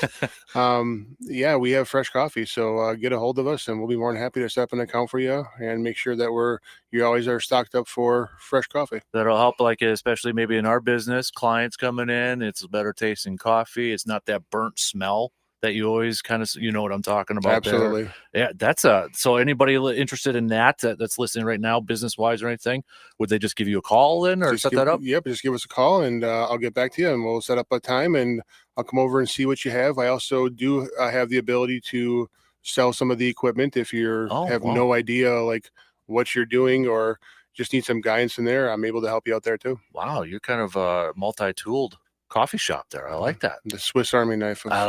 Swiss Army knife. I like that, man. So, well, Joe, hey, appreciate you stopping in again and catching up with you. And I'm excited too because, coming up here too after the football season, we're going to talk a little bit more about your Badger career too, because after the big game coming up here, we kind of get back into college football with signing days, and obviously everybody talks about the Underwear Olympics at the Combine and that sort of thing. But college football is on our mind there, so kind of learn a little bit more about your playing time with the Badgers. Absolutely, look forward to it.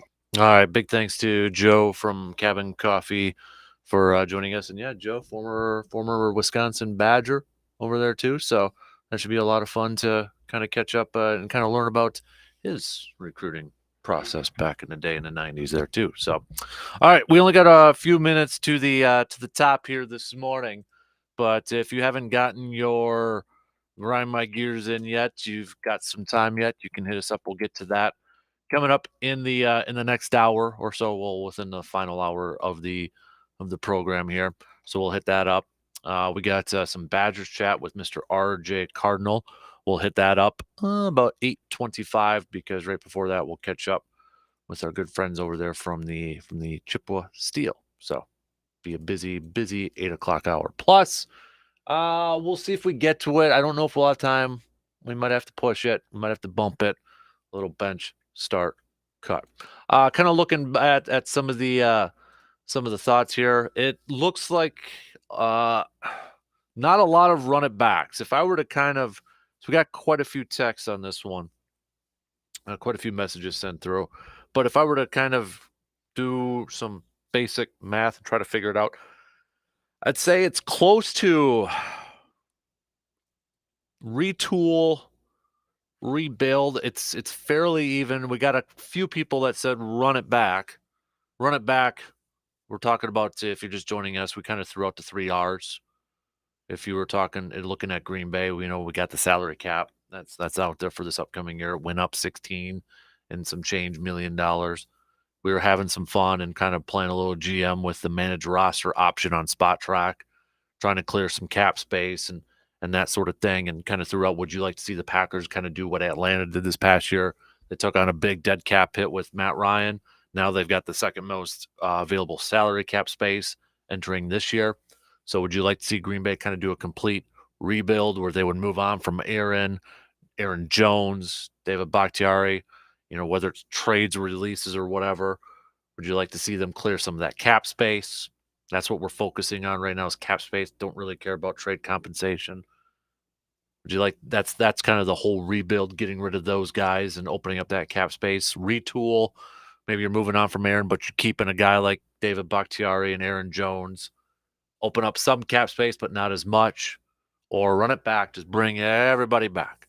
And I would say it's fairly even between the retool and the rebuild, and just a few saying run it all the way back. So the common theme and all that is the quarterback and Aaron Rodgers and that sort of thing. So that's kind of the common theme coming through there. So yeah, I don't know if Aaron's going to talk again with his buddy Pat McAfee since it is Tuesday. I don't know if he's going to be on today, but I would doubt we're going to hear anything of note. I would doubt that.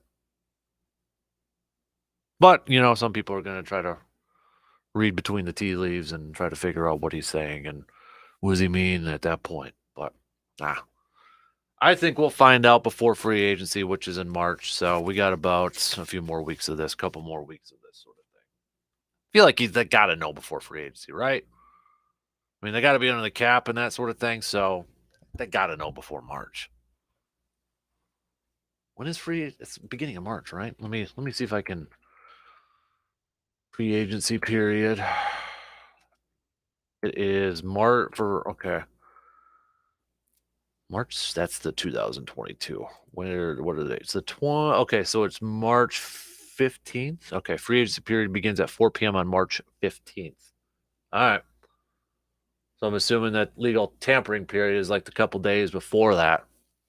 So that week, that's when, you get all the agreements and signings and all that fun stuff. So as soon as the Super Bowl is over with, it's going to be kind of a crazy finish to the to March 15th with teams trying to do some salary restructures, cap changes, releases, trades, all that fun stuff. All right, we'll also get back to some Bucks chat. Bucks taking on the Hornets tonight. Trade deadline next Thursday. Are the Bucks getting close? So another question, close to a trade deadline. Another question we threw out there was, before the season started, we heard about the Jay Crowder trade, and we asked, would you rather have Jay Crowder or Grayson Allen? And it was about 50-50 before the season started, or right around when the season started.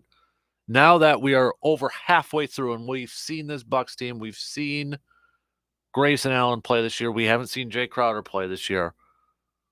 Revisiting that question, would you rather have Grayson Allen? Would you rather keep Grayson Allen, or would you like to see him move to bring in Jay Crowder? It's not essentially saying Grayson Allen's going to Phoenix, but if it's a 3-team deal, which sounds like it would have to happen if Bucks are gung-ho on moving on from Grayson Allen. But revisiting that question that we had at the beginning of the season, Crowder or Grayson Allen? Maybe you're a little bit nervous of the fact that Jay Crowder hasn't played at all this year. Maybe a little rustier. Maybe you like that because he's healthy, coming in fresh. I think to make it easy, you'd be bringing in more defense for Crowder, losing some of your three-point shooting if you're moving on from Grayson Allen. I feel like the Bucks essentially want to bring in a defensive player and another shooter. But do they have enough to be able to do all that? I don't know if they've got enough that they can do that with.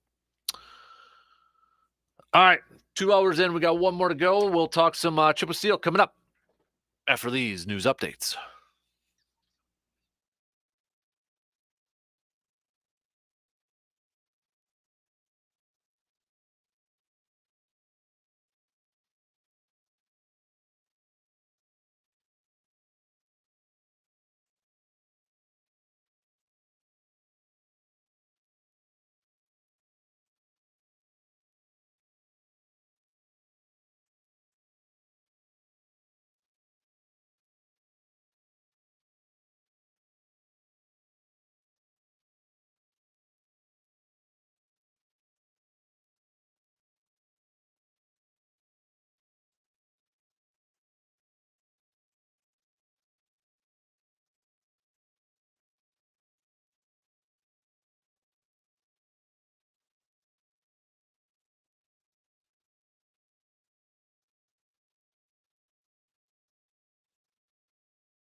All right, final hour on this chilly start to your last day in January. Good morning, everybody, and appreciate you making us a part of your starts on this Tuesday morning. Coming up here towards the bottom of the hour, we'll catch up with RJ Cardinal from the Zone in Madison. What's the talk like about this Badger Hoops team that is struggling right now? What's the word on the street down in Madtown? We'll get the updates from RJ. Before that, we catch up with our good friends from the Chippewa Steel. We got Kyle in this morning. Morning, Kyle. Good morning, Dan. How you How doing, are you? bud? I'm doing well. Dealing with the cold. Fairly Coldest well. temperature I've ever been in my life right now. Look at that. And you're wearing a ball cap and you're not bundled up or anything. You're just ready to deal with Got it. a couple layers of, Yeah? but that's about it. I got some boots on to keep my feet warm. I like it. Yeah. You got what kind of boots you got on? What you got, the good old winter pack boots, or I got them get from, with like the 1,800 grams or something like that on there? We'll get you all I Wisconsin. got them from Mason Companies, one of our nice. sponsors. There you go. Of course. Good one. Good work right there. So, Thank you. We were kind of talking a little bit off the air here about kind of some of the temperatures and that, and I was curious, like, how cold does it get where, because you're from the East Coast, a little bit there. You said about 0, but nothing really in the negatives. Yeah, single digits is common, but you won't see negative temperatures. So I turned the key to my car this morning and it read -19. I was like, my eyes just lit up. Are you just glad it started? Did you have to I'm start? so glad. Yeah. I was nervous about it, honestly. I had like a portable battery. Oh, the charger. My parents helped get me, and they were like, "You're gonna need this," and I was like, "Oh, yeah, all right." And of course, I probably will need it at some point. Yeah, exactly. So, well, glad you made it in here, buddy. So, we're already flipping the calendar over to February, starting tomorrow, and maybe season's a couple months away now from wrapping up. Yeah, you're finishing up your first year here. Is it going by fast for you? It is. The Chippewa Steel. I'm in my first year with them. Obviously, as their director of operations and marketing, and it's certainly a lot of fun. Love this community a ton, and we're just kind of approaching the end of our season here. But I would be lying if I didn't say that we weren't on a skid. We've lost a couple of games now in a row, and it's been tough sledding for the team.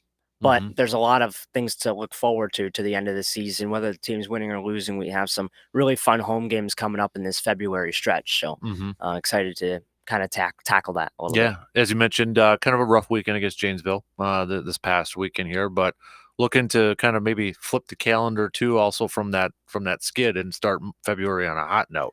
Exactly. Home. I mean, we believe in our team, and if you look at advanced statistics or even just shots, right? It's kind of a good metric to see if you're out chancing other teams. We're out shooting teams in 9 of the last 10 games, but unfortunately, we've fallen in 8 of the last 9. So, unfortunately, if we can just dig deep, earn win number 1, and then start to climb, get that winning streak, get that confidence back, we'll be right back in the thick of the playoff race for sure. Absolutely. And you look at coming up here, it's Kenai coming to town here. They're making a trek over here a little bit. So starting on the 3rd, which is Friday, right? I got to look at the calendar here. You got 3rd and the 4th. So you got a weekend series against a team you're going to be looking up in the standings, right? So this is an opportunity to kind of climb and make up some ground in that point standings. Exactly. And obviously in this division, everybody plays each other. So you have opportunities to make and lose points quickly. So it really only takes a 5-game winning streak to be right back in the playoff race. And not only that, the Steel do have games in hand. So they have an opportunity to win some of those games and start to really make some noise and push for that 4th or 3rd playoff spot. There's a couple of teams at the top that are playing well right now, and it's hard to deny how they're doing. Fairbanks is one of them. Wilderness are 2nd in the division. I believe the Wendigo are 3rd. They're on a tear right now. The Steel need to start digging deep and generating a little bit more offense, I feel. Also getting more consistent goaltending. Basically, when one thing is good, the other's off, and that's how it's going for us right now. And you mentioned goaltending. You got your stud back this past weekend too, so that's got to be good to get him back in the fray. Yeah, Adam Guyon is back with the Chippewa Steel. Obviously, what he was able to do on the global stage at the World Junior Championship was quite impressive. And then he was up at the USHL, now back with the Chippewa Steel. He didn't have his best start on Saturday, but we feel that consistently he's been a very good player for us, obviously, and we know what his potential is. So it's just about settling him down a little bit, getting him back in the groove. And I feel like with him and net and with Carter Wishart as well as our backup, both Division I goaltenders, we feel like we have depth at goalie. Yeah, and I mean, Adams kind of been all across. I mean, it's been a whirlwind. I know coaches talked about For sure. kind of like when he first came on the scene, nobody knew about him, and then now he's just kind of exploded at Green Bay, world stage, and you guys too. He's been a busy kid, a young man, I should say, but Absolutely. Yeah, kind of all over. He has a lot of pressure on him, but now that he Mhm. committed to Minnesota Duluth, and there's a lot of maybe the World Juniors is behind him. He's done with his USHL. Now he can just play his game with the Steel Mhm. and start to build some confidence in himself. He's super athletic. So hopefully he can just settle down a little bit, and we'll be in good shape if he is. Yeah, you mentioned some of the teams too that you're kind of looking up against, and I'm looking. I know it's in April, so a little too far ahead, but you mentioned Fairbanks and the Wilderness. Those are your last two series too. So I mean, kind of looking ahead, that might be. I mean, every game's big now at this point. It's kind of a playoff mentality, I would have to imagine. But looking at that, and it's going to be on the road at Fairbanks, and then home against Wilderness too. Exactly. Like the teams that we're chasing in the standings, we're going to play. Mm-hmm. So really, the ball's on our court, Yep. right? We have an opportunity to step up and rise to the occasion and take some critical points away from teams that we're chasing in the standings. And like I said, you're only playing teams in the division, so you can make up points quickly, especially with those games in hand. Right. Exactly. Is there a trade deadline coming up, or is it past, or what's that look like? There is a trade deadline in the North American Hockey League. Mhm. Despite these players playing in juniors and living in billet houses, their rights still can be traded, and they have to go to the team essentially that Yeah. they're traded to before, obviously they can get released or traded again. Right. So there are a couple transactions I would expect over the next week. There are some players that either might be coming in or coming out. Mhm. We've already saw a couple of trades and transactions recently over the past week, looking to get a little younger, looking to get a little stronger. Mhm. And obviously we need a little bit more scoring. So hopefully we can get somebody to step up, a little bit more depth forwards as well. Yeah, definitely. And that's, I think, one of the unique things about your league, which I don't think a lot of maybe fans kind of realize, is that it's almost like a professional league in a sense where you are making trades because, for comparison's sakes, in the summer, we've got the Express. It's a summer collegiate baseball league.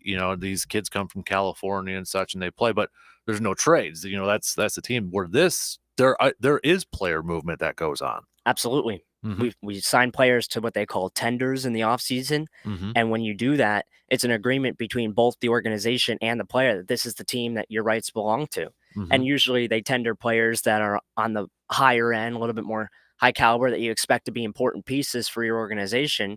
But again, you can also trade tenders. You can trade draft picks. Yeah. So it is in a way like a professional league, despite many of these players being 16 to 20 years old. Mhm. And it's kind of the harsh reality that they can get traded at any time, and they have to be prepared for that. Yeah, you mentioned it, and some of those players they don't even have a college picked out yet, and they might be getting traded here, so they're kind of getting that experience and that background in case they do make that jump to the And it NHL. also has an awkward college feel to it because there are 29 North American Hockey League teams, and if a player is really good enough, they might have the opportunity to choose where they want to go. So there's a little bit of a recruiting pitch that you have to give to some of these players, and you're also battling the USHL, which is the higher league. So you're looking to find that gray area. You're looking to find a player who is maybe not quite USHL caliber quite yet. Maybe they could develop into that, but has the potential to get there. So a very talented player, but also you don't want somebody that's going to be playing,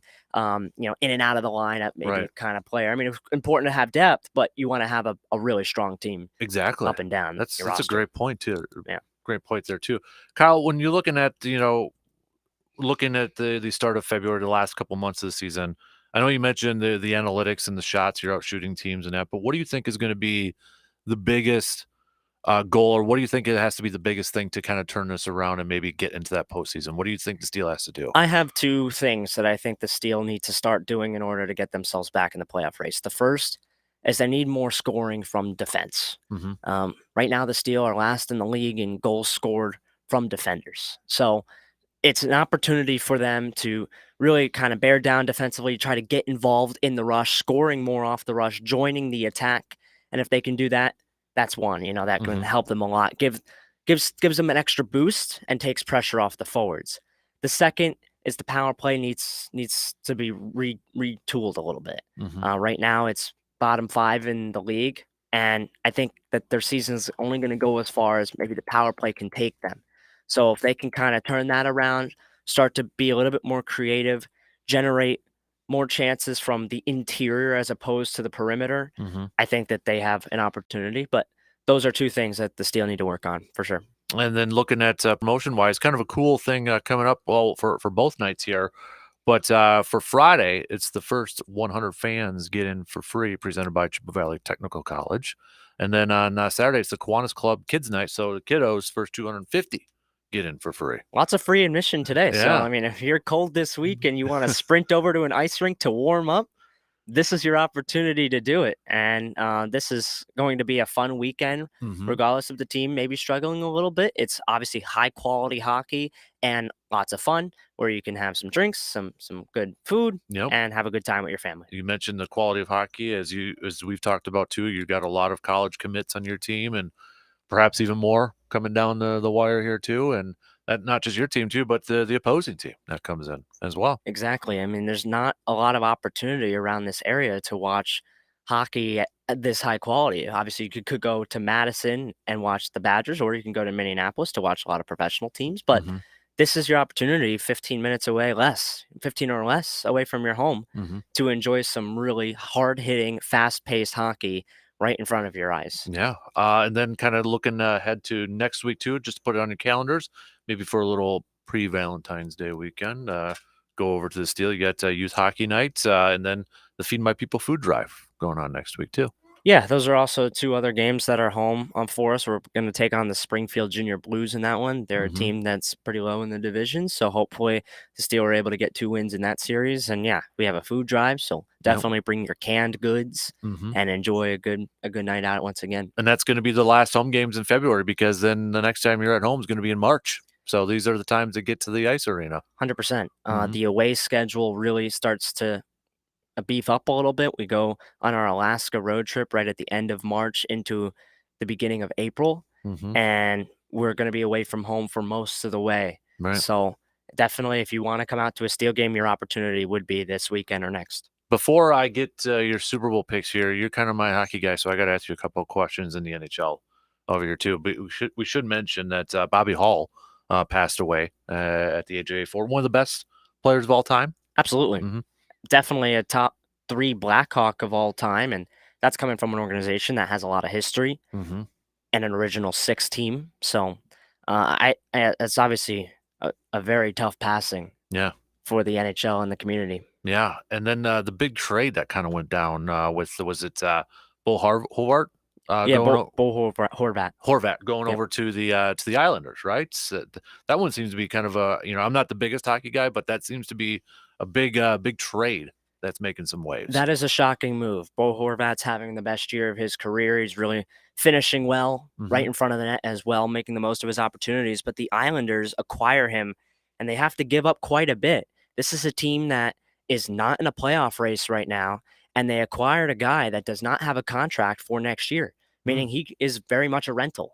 So unless they believe they can A, re-sign him to a long-term deal, or B, make a push for the playoffs, giving up technically, when you include prospects and where they were picked, 3 first-rounders to get a guy that's going to be here for just a couple months, and you might miss the playoffs and get nothing for it.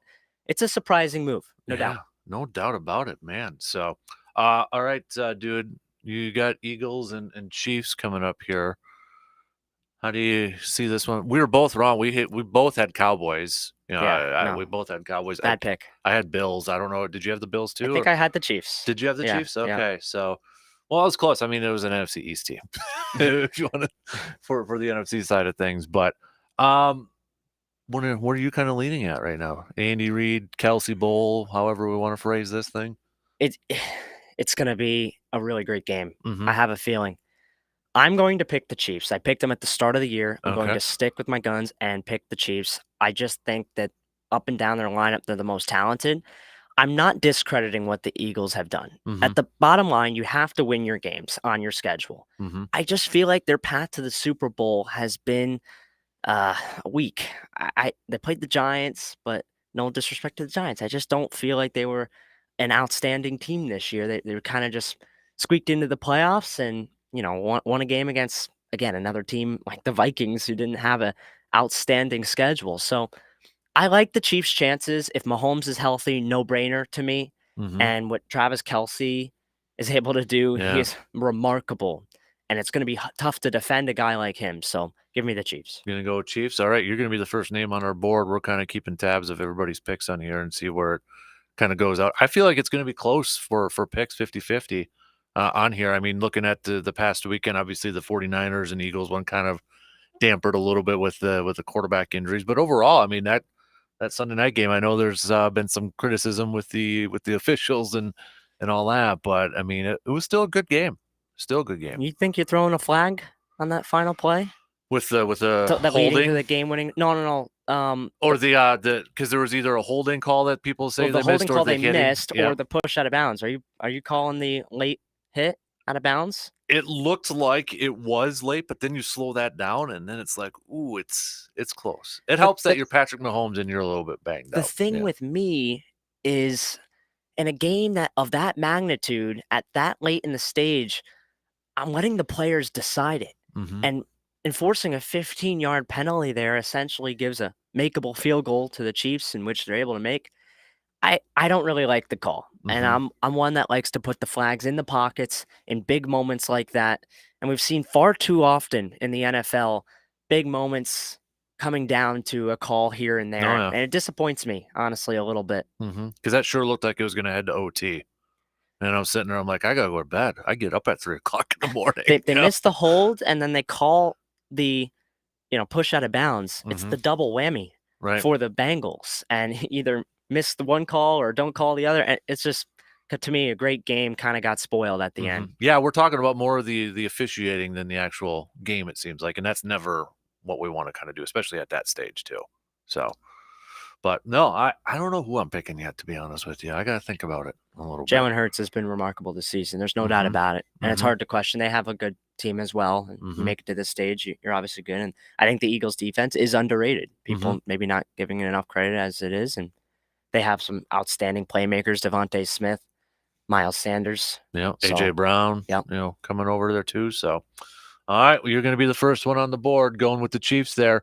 And again, a reminder, the Steel are going to be at home this weekend, welcoming Kenai to town here. So, again, for the promotion on Friday, first 100 fans get in free, presented by Chippewa Valley Technical College. And then Saturday, the Kiwanis Club Kids Night, first 250 kids get in for free. You got no football this weekend. It's a hockey weekend this weekend. Come on out to a game. Enjoy yourself with you and your family. Should be some fun, entertaining hockey, and I expect a good atmosphere. Absolutely. All right. Hey, Kyle, always fun chatting with you, bud. Appreciate it. Thank you so much for having me on, Dan. Appreciate it. You got it. All right. We're going to take a quick break, and then we'll chat up with RJ Cardinal from the Zone in Madison after these quick words.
Big thanks to Kyle from the Steel for stopping on in this morning and catching us up with all the goings on with the Chippewa Steel.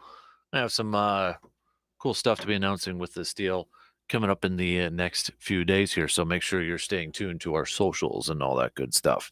All right, let's switch gears here and talk a little Badgers with our dude, Mr. RJ Cardinal, down in Madison. RJ, first things first, I want to talk some hoops with you because this Badger basketball team kind of going on a little bit of a skid here.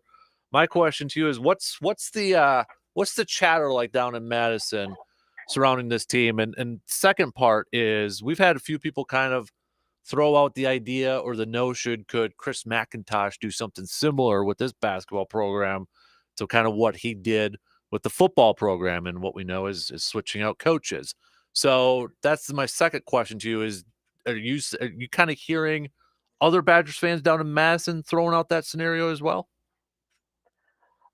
There's a lot of people who tend to think it's the exact same situation, which can't really agree with that at all.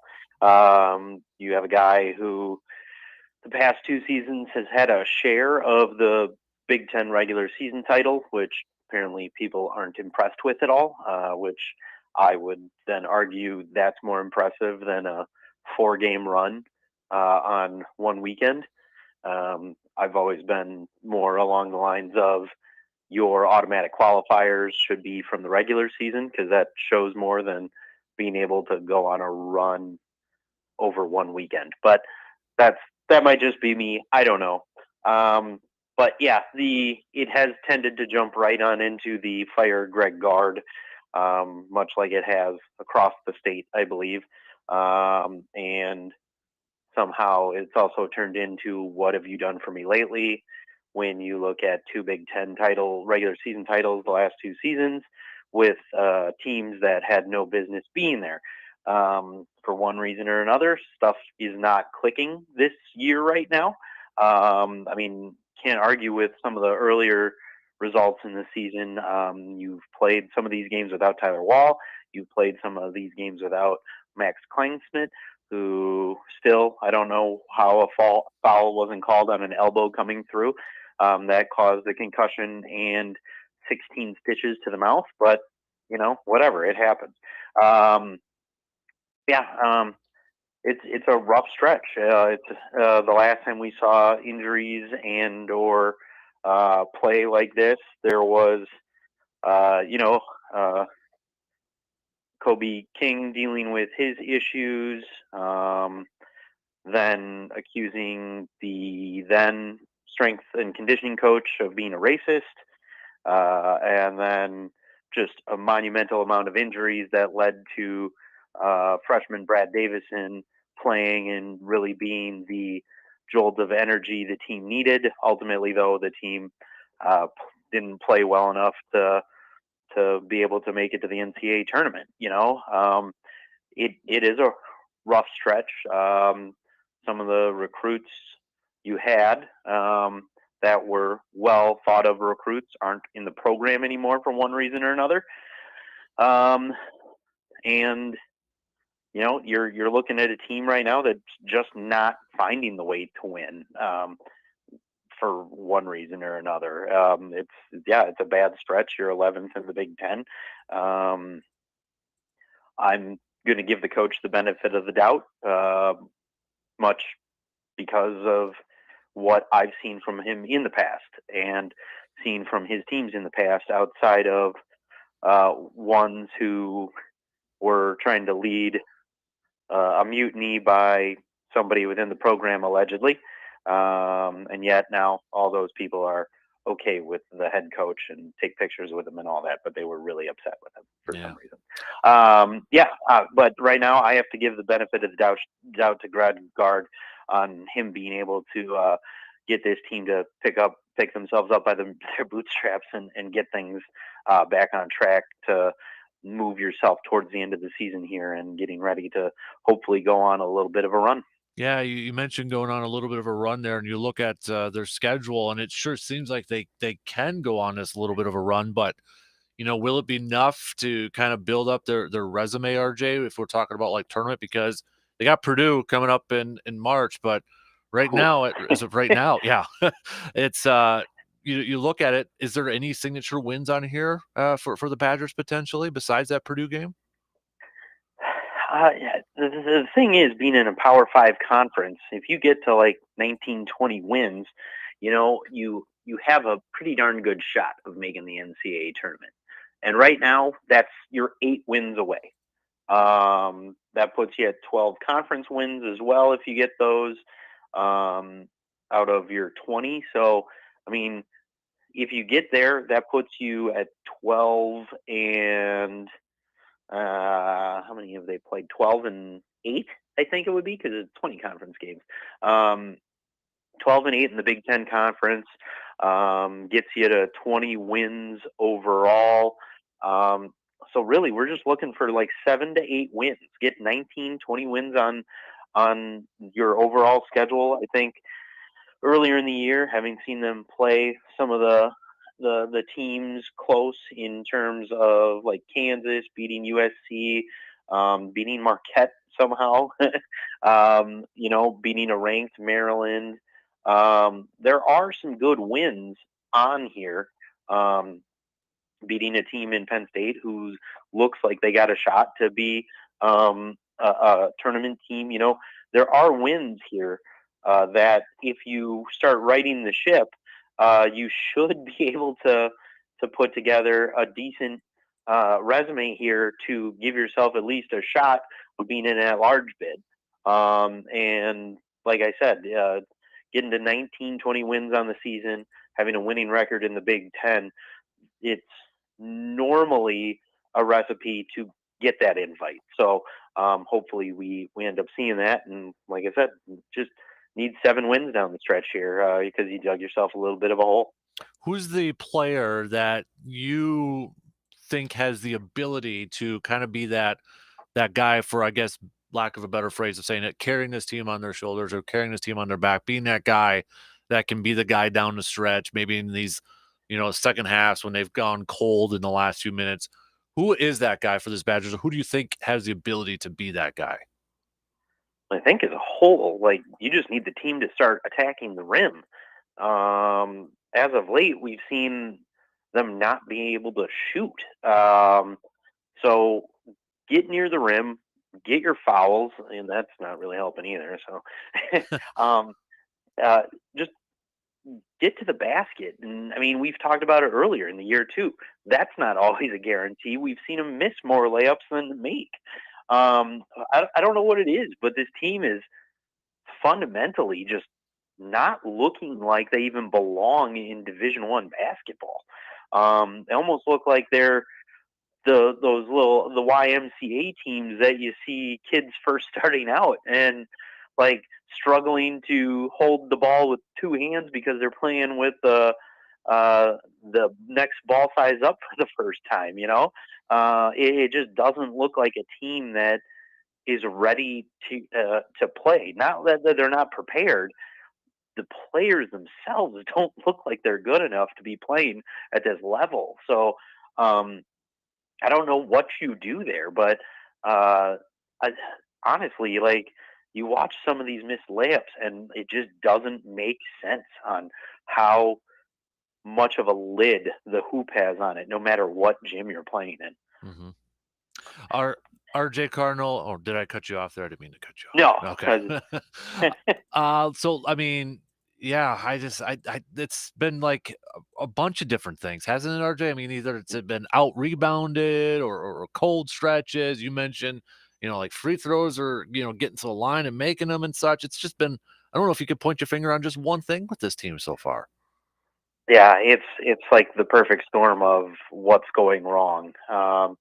And as far as your question, I don't know who's the one to make that change. I mean, you can put it directly on Tyler Wall because he's your biggest name. Maybe have Stephen Crowell actually play like a big man in the Big Ten. But yet they both have that capability, but those are your 2 biggest offenders of here. I'm going to stop about 5 feet away from the hoop, try a sky hook and clank. It's one of those, I'm not sure who you need to have do this, but it's one of those, in these times, you'd see the swing offense be run. Let the little guys play down low. Let those layups happen. But right now, we're seeing the portion of everybody clear out, be around the 3-point line, and we'll kick it out to you, and hopefully it goes in. That's not the swing offense. When stuff starts going wrong, the swing offense is supposed to be able to create you your mismatches down low and outside. And right now, there's just not enough movement of the ball. It seems like a lot of people are just more focusing on doing their own ISOs and trying to put it on their shoulders, whereas this should be more of a team effort to create those open looks rather than, well, that's not really helping either. And we're getting open looks and just missing badly. So,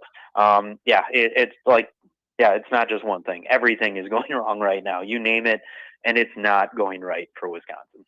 RJ Cardinal, our Badger analyst, joining us this morning. We saw the Luke Fickell signal the other day, and it's the tight end, the 4-star tight end coming out of Illinois, Grant Steck. I mean, the teams that he bypassed over Wisconsin, pretty impressive. Tennessee, Florida, Penn State, Iowa's on there. Of course, when you're tight end in Iowa, you kind of factor that in there. But, I mean, right, yeah. Can you tell us a little bit about Grant Steck?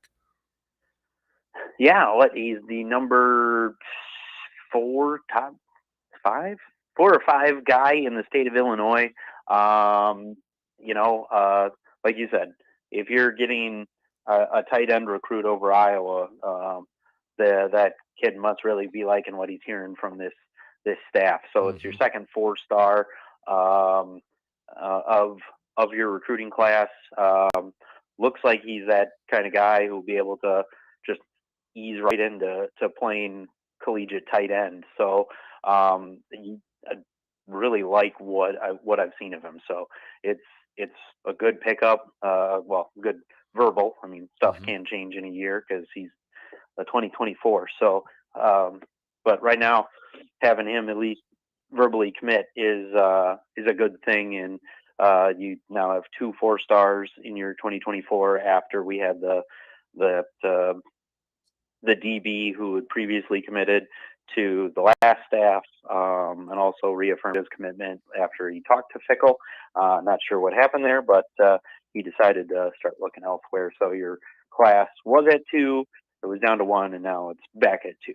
Yeah, I was looking at some of his measurables. I mean, he's a junior, and he's already 6'6" and like 230 to 240 pounds already. I mean, this guy's already huge as a junior. He's got that. He's definitely got a blocking tight end body for Big Ten. So hopefully, not leaving him on a defensive end, but being able to chip or combo block would be awesome to see. But yeah, he also has the ability to be that pass catcher. So a true 2 kind of game plan tight end right there, run and pass. So it's something Wisconsin really likes and has had good track record with in the past. Yeah, no doubt. Switching over to hockey as we wrap things up, RJ. We were talking a little bit about the men's hockey program, last week. Well, they split against Ohio State, but they dropped their series against Notre Dame, 20th ranked Notre Dame over the weekend. And I know when you're kind of talking to us, if they could split, each series the rest of the way, that would be a good thing. Well, they didn't get that job done last weekend. Yeah, and it's going to be tough these next 2 weekends. At least they got to 10 wins on the season, I guess. So yeah, it's still about trying to get these splits, and you got you're going to Yost Ice Arena in Ann Arbor this weekend. You stole one against Michigan at home in December, and then you played well against them the whole weekend. The Saturday night, though, you lost 4-2. Friday night in Madison, you beat them 6-3. So I mean, that's the kind of the game that we're talking about. It's in there.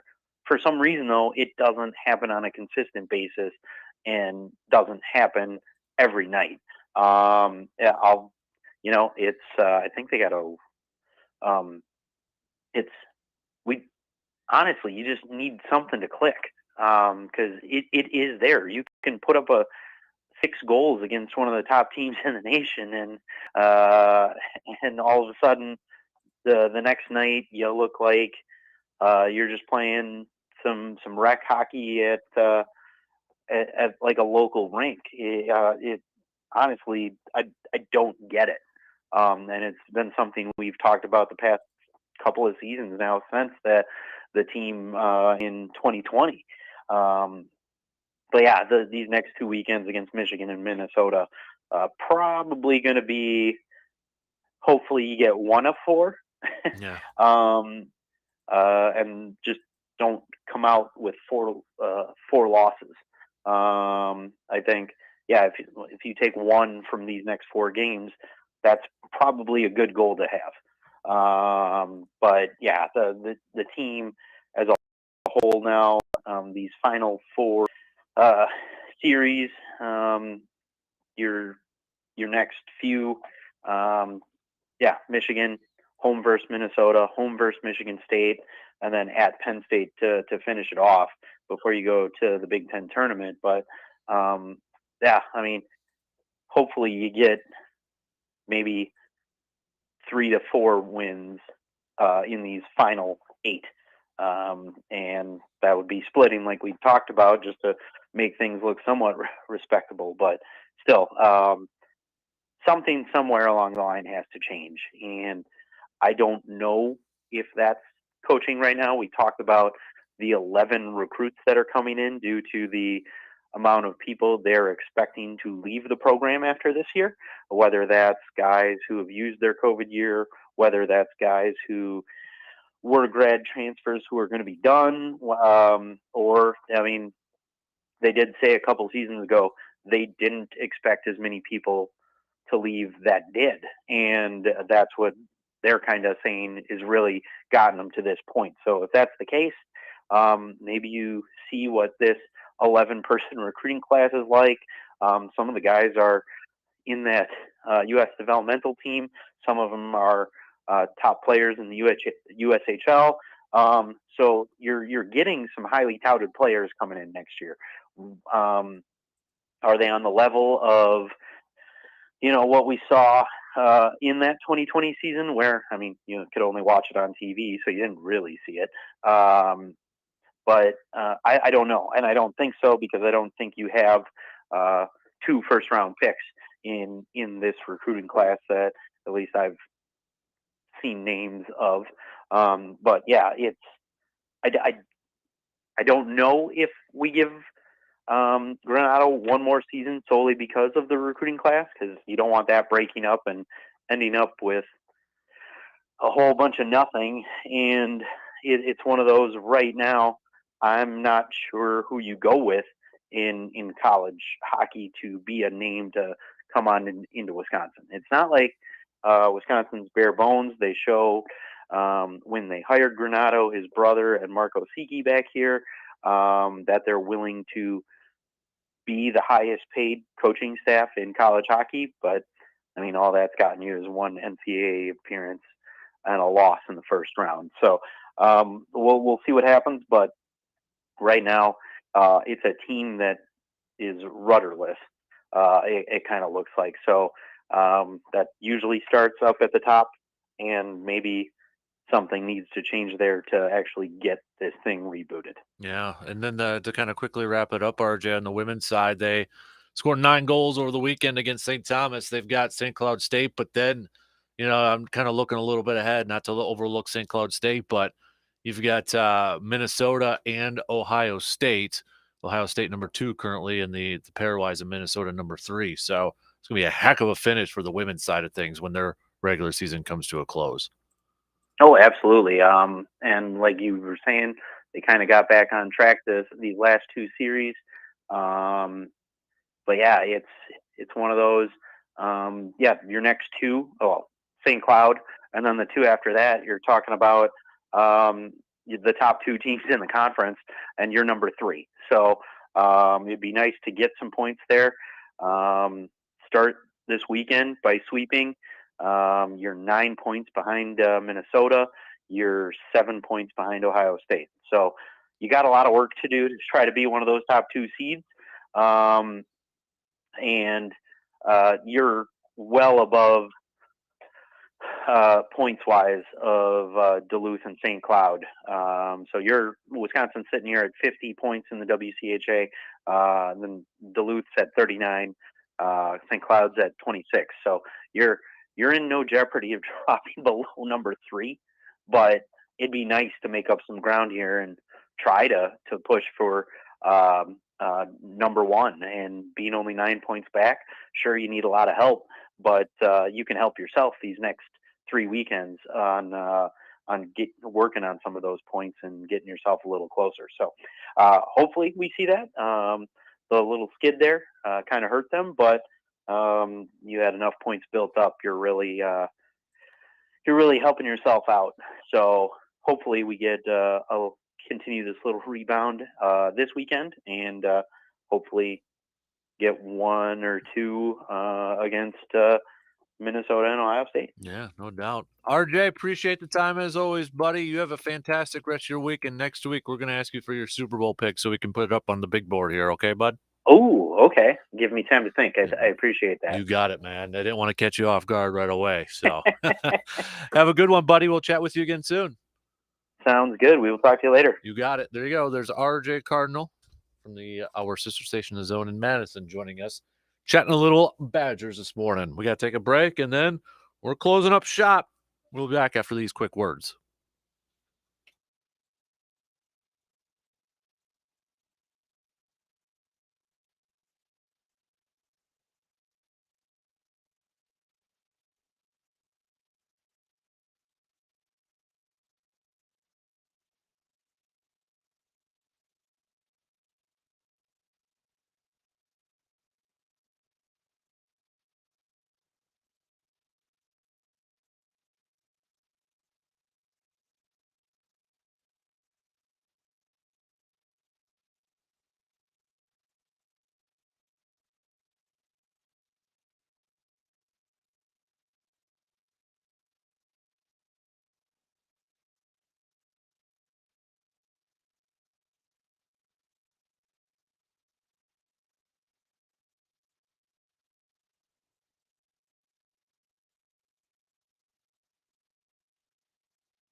Wrapping things up here this morning.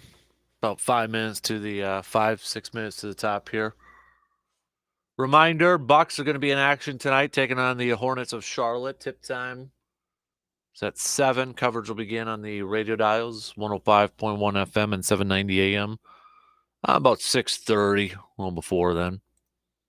No, right at 6:30. Then it's going to be tip time. They say 7, but it's going to be a couple minutes after that. So, but you can check that out on the radio dials. Will Giannis have himself another 50-point game, 40-plus game there? Greek Freak inching a little bit closer and closer to the trade deadline for the NBA too. So I don't know if Middleton, not that it really, I don't know how much of a factor this should be, but I don't know if Middleton will be in the starting lineup tonight, or they're going to still kind of ease him on in there, that sort of thing. But we'll see. But Bucks continuing their home stretch here. Charlotte tonight, Clippers on Thursday, Miami on Saturday. That Thursday game is a little late too. It's like it's a 9 o'clock tip start for a home game in Milwaukee. Man, late game right there. Then the Bucks start a little West Coast trip. The first full week of February, starting next Monday. Portland, Lakers, Clippers. And then that big game, Valentine's Day. Huh? Home against Boston. Be a good Valentine's Day date there. Take the sweetheart over to the Pfizer Forum. Watch a little Bucks and Celtics action going on there. That should be a really good one. Then Chicago, then the All-Star break right after that. So there you go. All right, some other stuff here. I'm actually a little surprised we haven't seen more head coach hirings right now. We saw Frank Reich get the job for Carolina. It sounds like D'Amico Ryans is going to be named the head coach for the Texans, which I'm actually surprised that the Texans might actually make a good head coaching hiring. I thought, again, that they were going to screw this up, and I didn't know if D'Amico Ryans wanted to go. I know he played there, but there was like some initial talk right away that, maybe he wasn't gung-ho about going to Houston with the current structure over there. So, but it sounds like they're going to get their guy. Yet Denver, who's got like all the money in the world with their new owners, hasn't hired their coach yet. As I don't know if they just haven't been blown away with anybody that they've talked to, or what's going on. But I don't know. It kind of seems like maybe Sean Payton's not going to be coaching this year. Maybe nobody's willing to give him his $20 to $25 million freaking dollars per year. I think if there was one team that probably could do that, would be the Broncos. But maybe the Broncos are like 20 to 25 million per year. No, thank you. That's a lot of moolah, and they would have to give up a first-round pick too. That's a big investment. It's a huge investment. So, but I was a little surprised. Maybe it's because they're actually, teams are now looking at these coordinators and these assistant coaches that are with teams that are advancing through the postseason. Because how many times did we see that maybe some of these coaches that whether they were coordinators or position coaches, not kind of getting the opportunity to get head coaching jobs because their teams were lasting longer in the playoffs. So maybe we're kind of seeing like teams being a little bit more patient and not, trying to grab a coach right away. They're just being a little bit more patient and making sure that they get the right guy. I don't know, but only one job so far taken. We still got Arizona looking for a coach, Texans, but we'll see. The Colts still looking for a coach. Sounds like they're interviewing Rich Bisaccia for a second time too. And it seems like a lot more teams are doing second-round interviews. A lot more teams are doing second-round interviews too. But we'll see how it all plays out. So we got, Carolina's filled. Texans look like it's going to be filled. So we'll just have Denver, Arizona, and the Colts left. But all right, what else do we got to kind of cover some of the bases here? We talked plenty of Badgers with Mr. RJ Cardinal. We talked some football with the salary cap now out there, rising up to $16.6 million more, which is no big surprise, and it's going to continue to go up unless something bad happens. Brock Purdy, this 49ers quarterback situation might get a little bit more interesting Brock Purdy has a torn UCL. I always want to say UCLA. UCL in his right elbow. Now he's seeking some more opinions about whether he needs surgery. The big thing is that, is it a reconstruction like a Tommy John, or can it just be a repair? But the injury right now is expected to sideline him for 6 months, regardless of his decision on surgery. 6 months. Okay, so February, March, April, May, June, July. You're talking about possibly being ready right at the start of camp, hopefully, training camp. But, man, does that add a little bit more to what are the 49ers going to do with their quarterback position? Does this put Trey Lance back in the driver's seat? Jimmy G, Thomas Brady. Oh, boy. Be a good chat with Dr. Crow on Friday, though. All right, that's going to do it for us. DP and the Danettes are up next. Have a good rest of your Tuesday. We'll be back at it again tomorrow, making a turn Wednesday, just past 6.